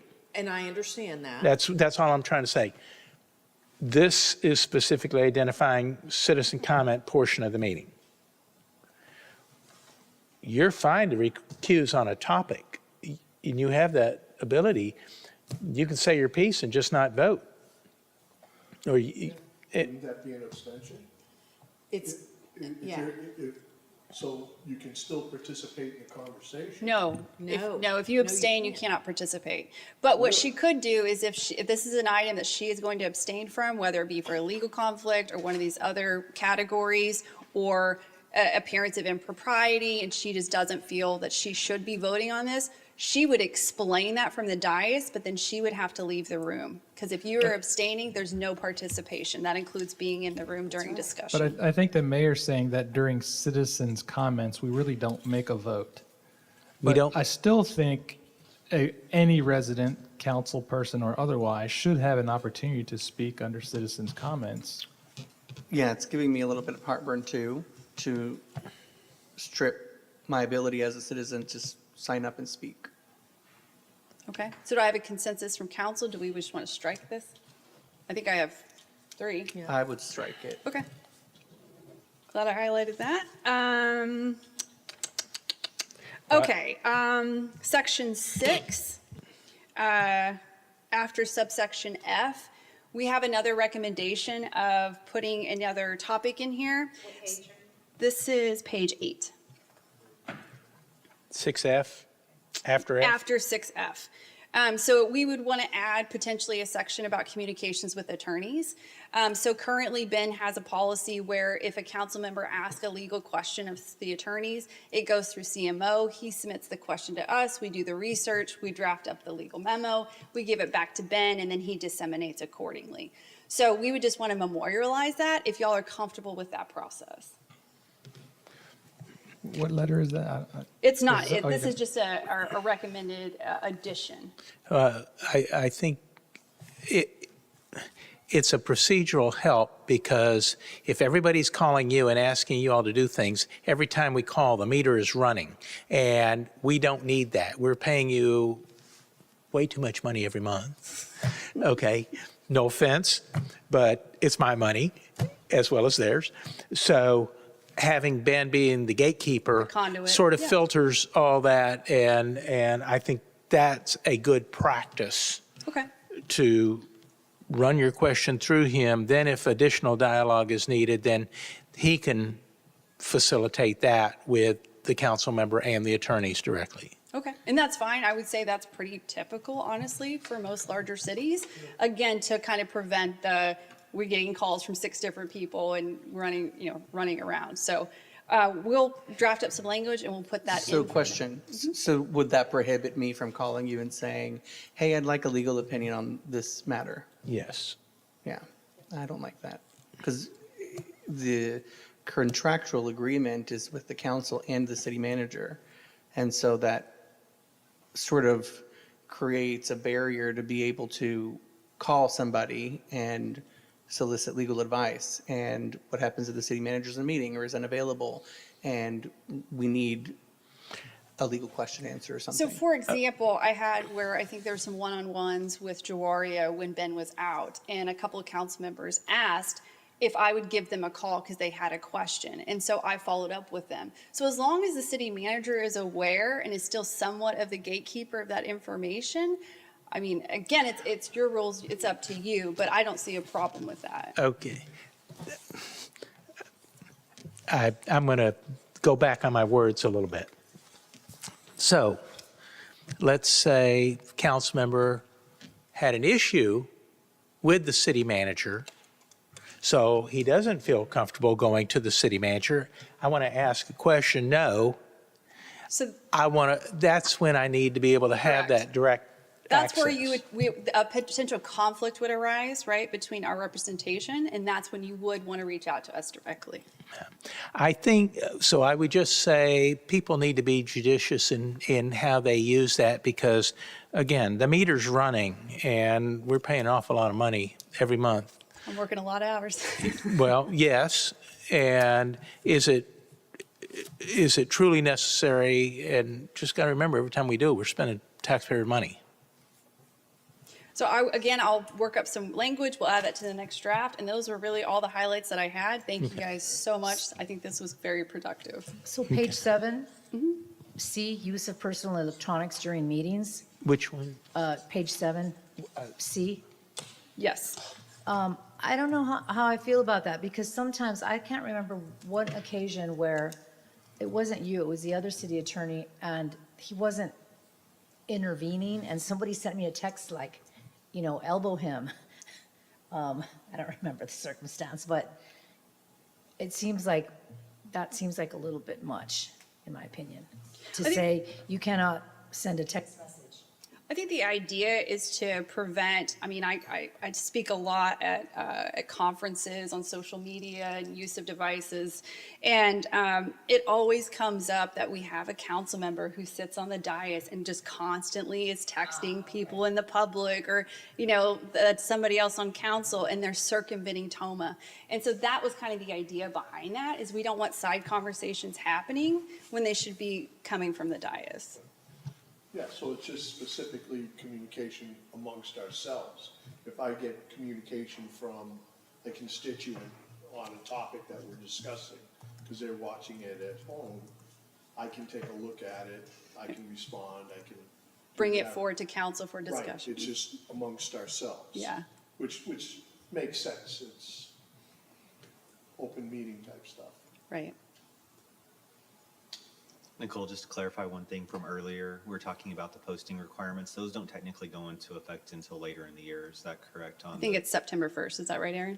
Yes. Just making sure. Okay, Yep. thank you. But we're getting geared up to Yes, be we in are. compliance. By the time we get this approved, it'll be. All right, thank you all. Thank you. Thank you. Okay. Next up is C8, receive an update from the mayor and council members regarding board liaison information from outside organizations and other meetings attended.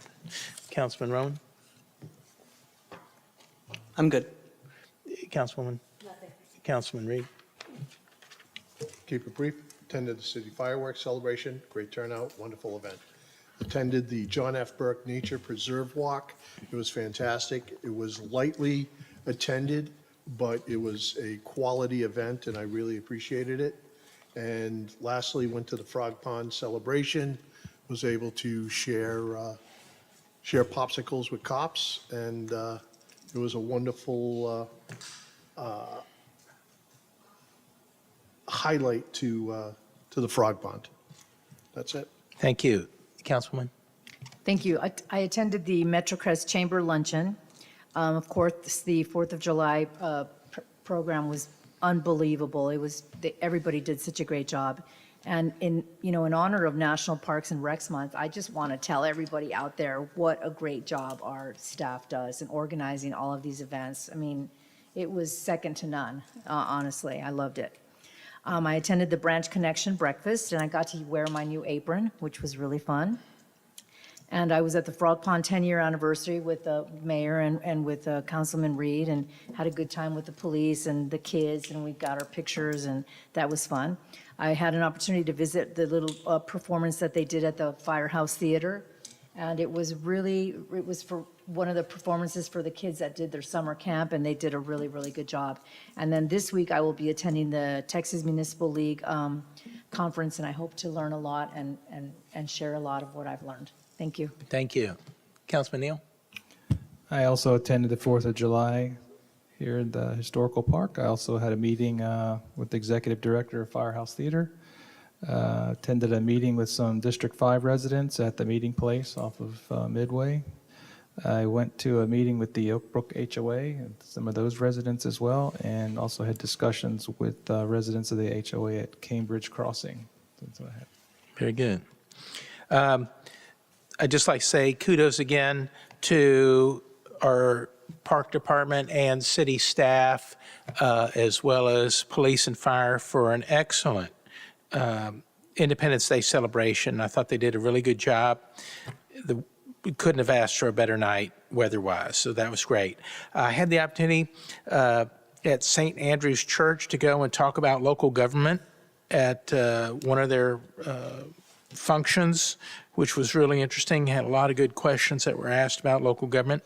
Of course, the Branch Connection at the first Monday breakfast, which is always a lot of fun.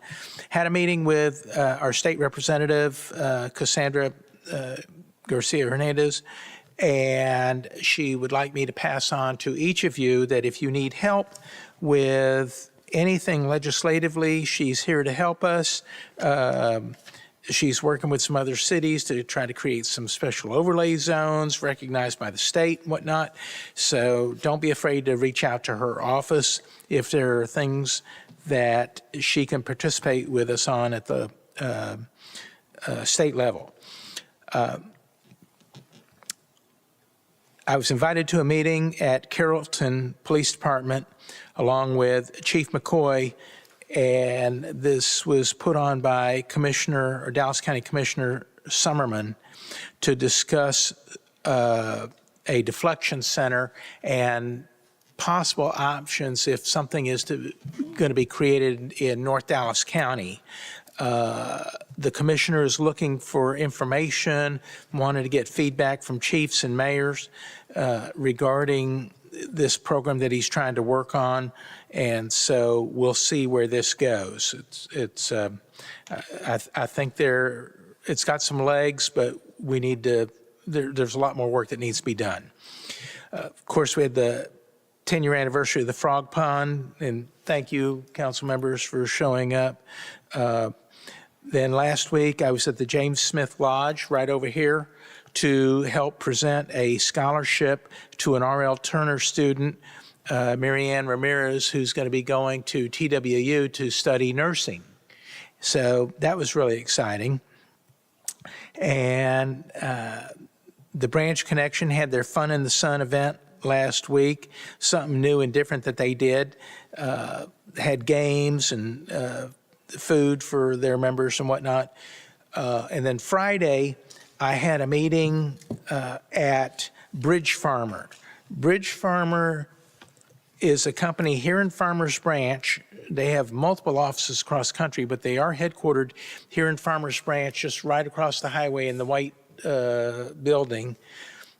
And they are the design engineers for I-35 Phase 1 and Phase 2. They were the design engineers for the 635 project. So it's really exciting that we have them here in Farmers Branch. They obviously would like to meet with some folks, our city manager, our city engineer, to talk about some of the things that they're doing. And they would like to become more involved with our city. They actually had all of their employees in this office come and sit in a meeting, and then they started firing questions at me about Farmers Branch and whatnot. So it was a lot of fun. It was a great opportunity to learn about their business. I had no idea what I was in for. I thought I was just meeting with the owner. So again, big company right here in Farmers Branch. They work on big projects. So that's all I had. Next up is C9, review and discuss future agenda items. Councilman Roman? I'd like to review and consider removal and appointments of the Valwood Improvement Authority.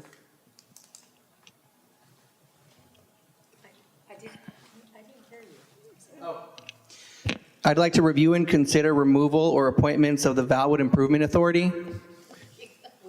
Thank you.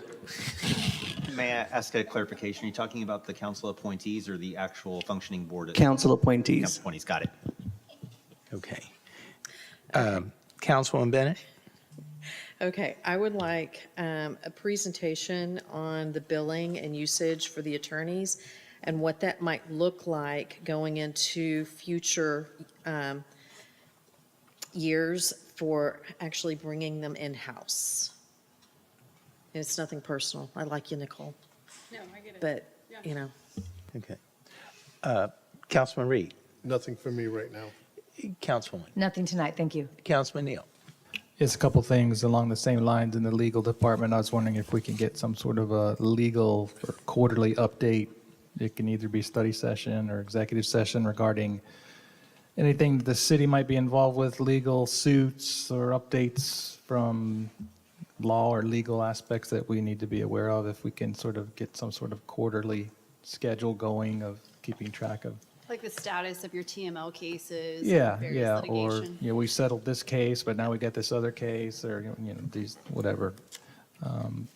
Next item, I would have a similar request regarding economic development, that we have some sort of a quarterly update to help us identify things like vacancy rates within our warehouses, similar vacancy rates on our multifamily, those sorts of things, as well as the metrics regarding the targets for which economic development is looking to reach, and whether we reach those targets, or just any sort of quarterly update that economic development can tell us we're working on this, or this didn't work out, we need help in this area, just an update on all those things with metrics included.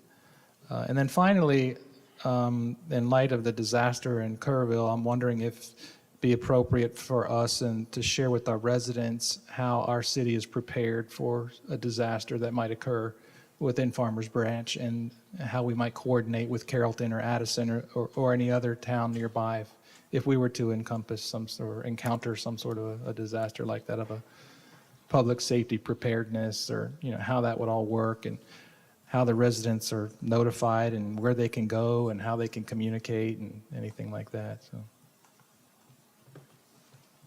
that's all I have. Very good, thank you.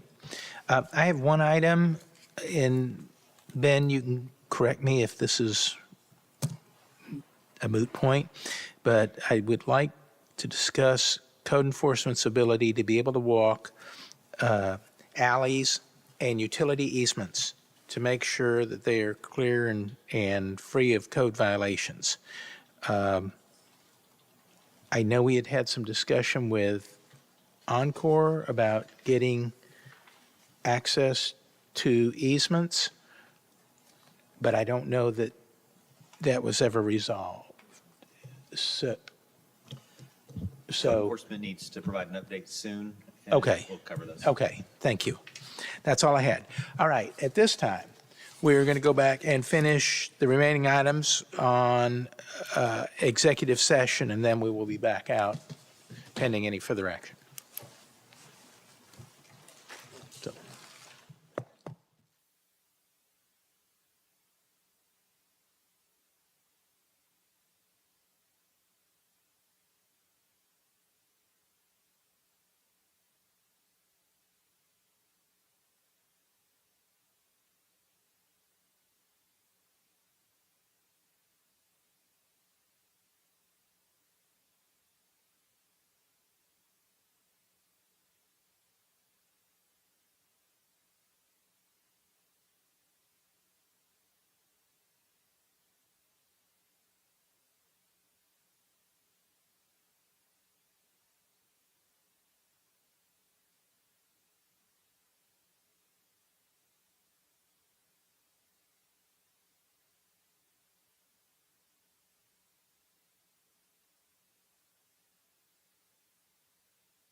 Well, welcome back. Welcome back, everybody. We do have one item as a result of executive session to take action on. Councilman Rowan? I make a motion authorizing this. D3, I think. I'm sorry. Item D3, do I need to read it? No, I just need to know so I can vote on it. Yeah, Okay. 25-516. Okay. I'd like to make a motion authorizing the city attorney to draft an amendment to the purchase sale agreements and restrictive agreements as discussed in executive session, and authorize the city manager to enter such agreements and present the same to the Farmers Branch Local Government Corporation to consider and accept the same. I'll second. Thank you. We have a motion and a second. If you would, please indicate your vote.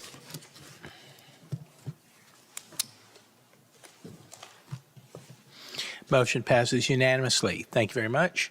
And with that, I believe that concludes all of our business for this evening, so we will adjourn at 10:16. Thank you very much.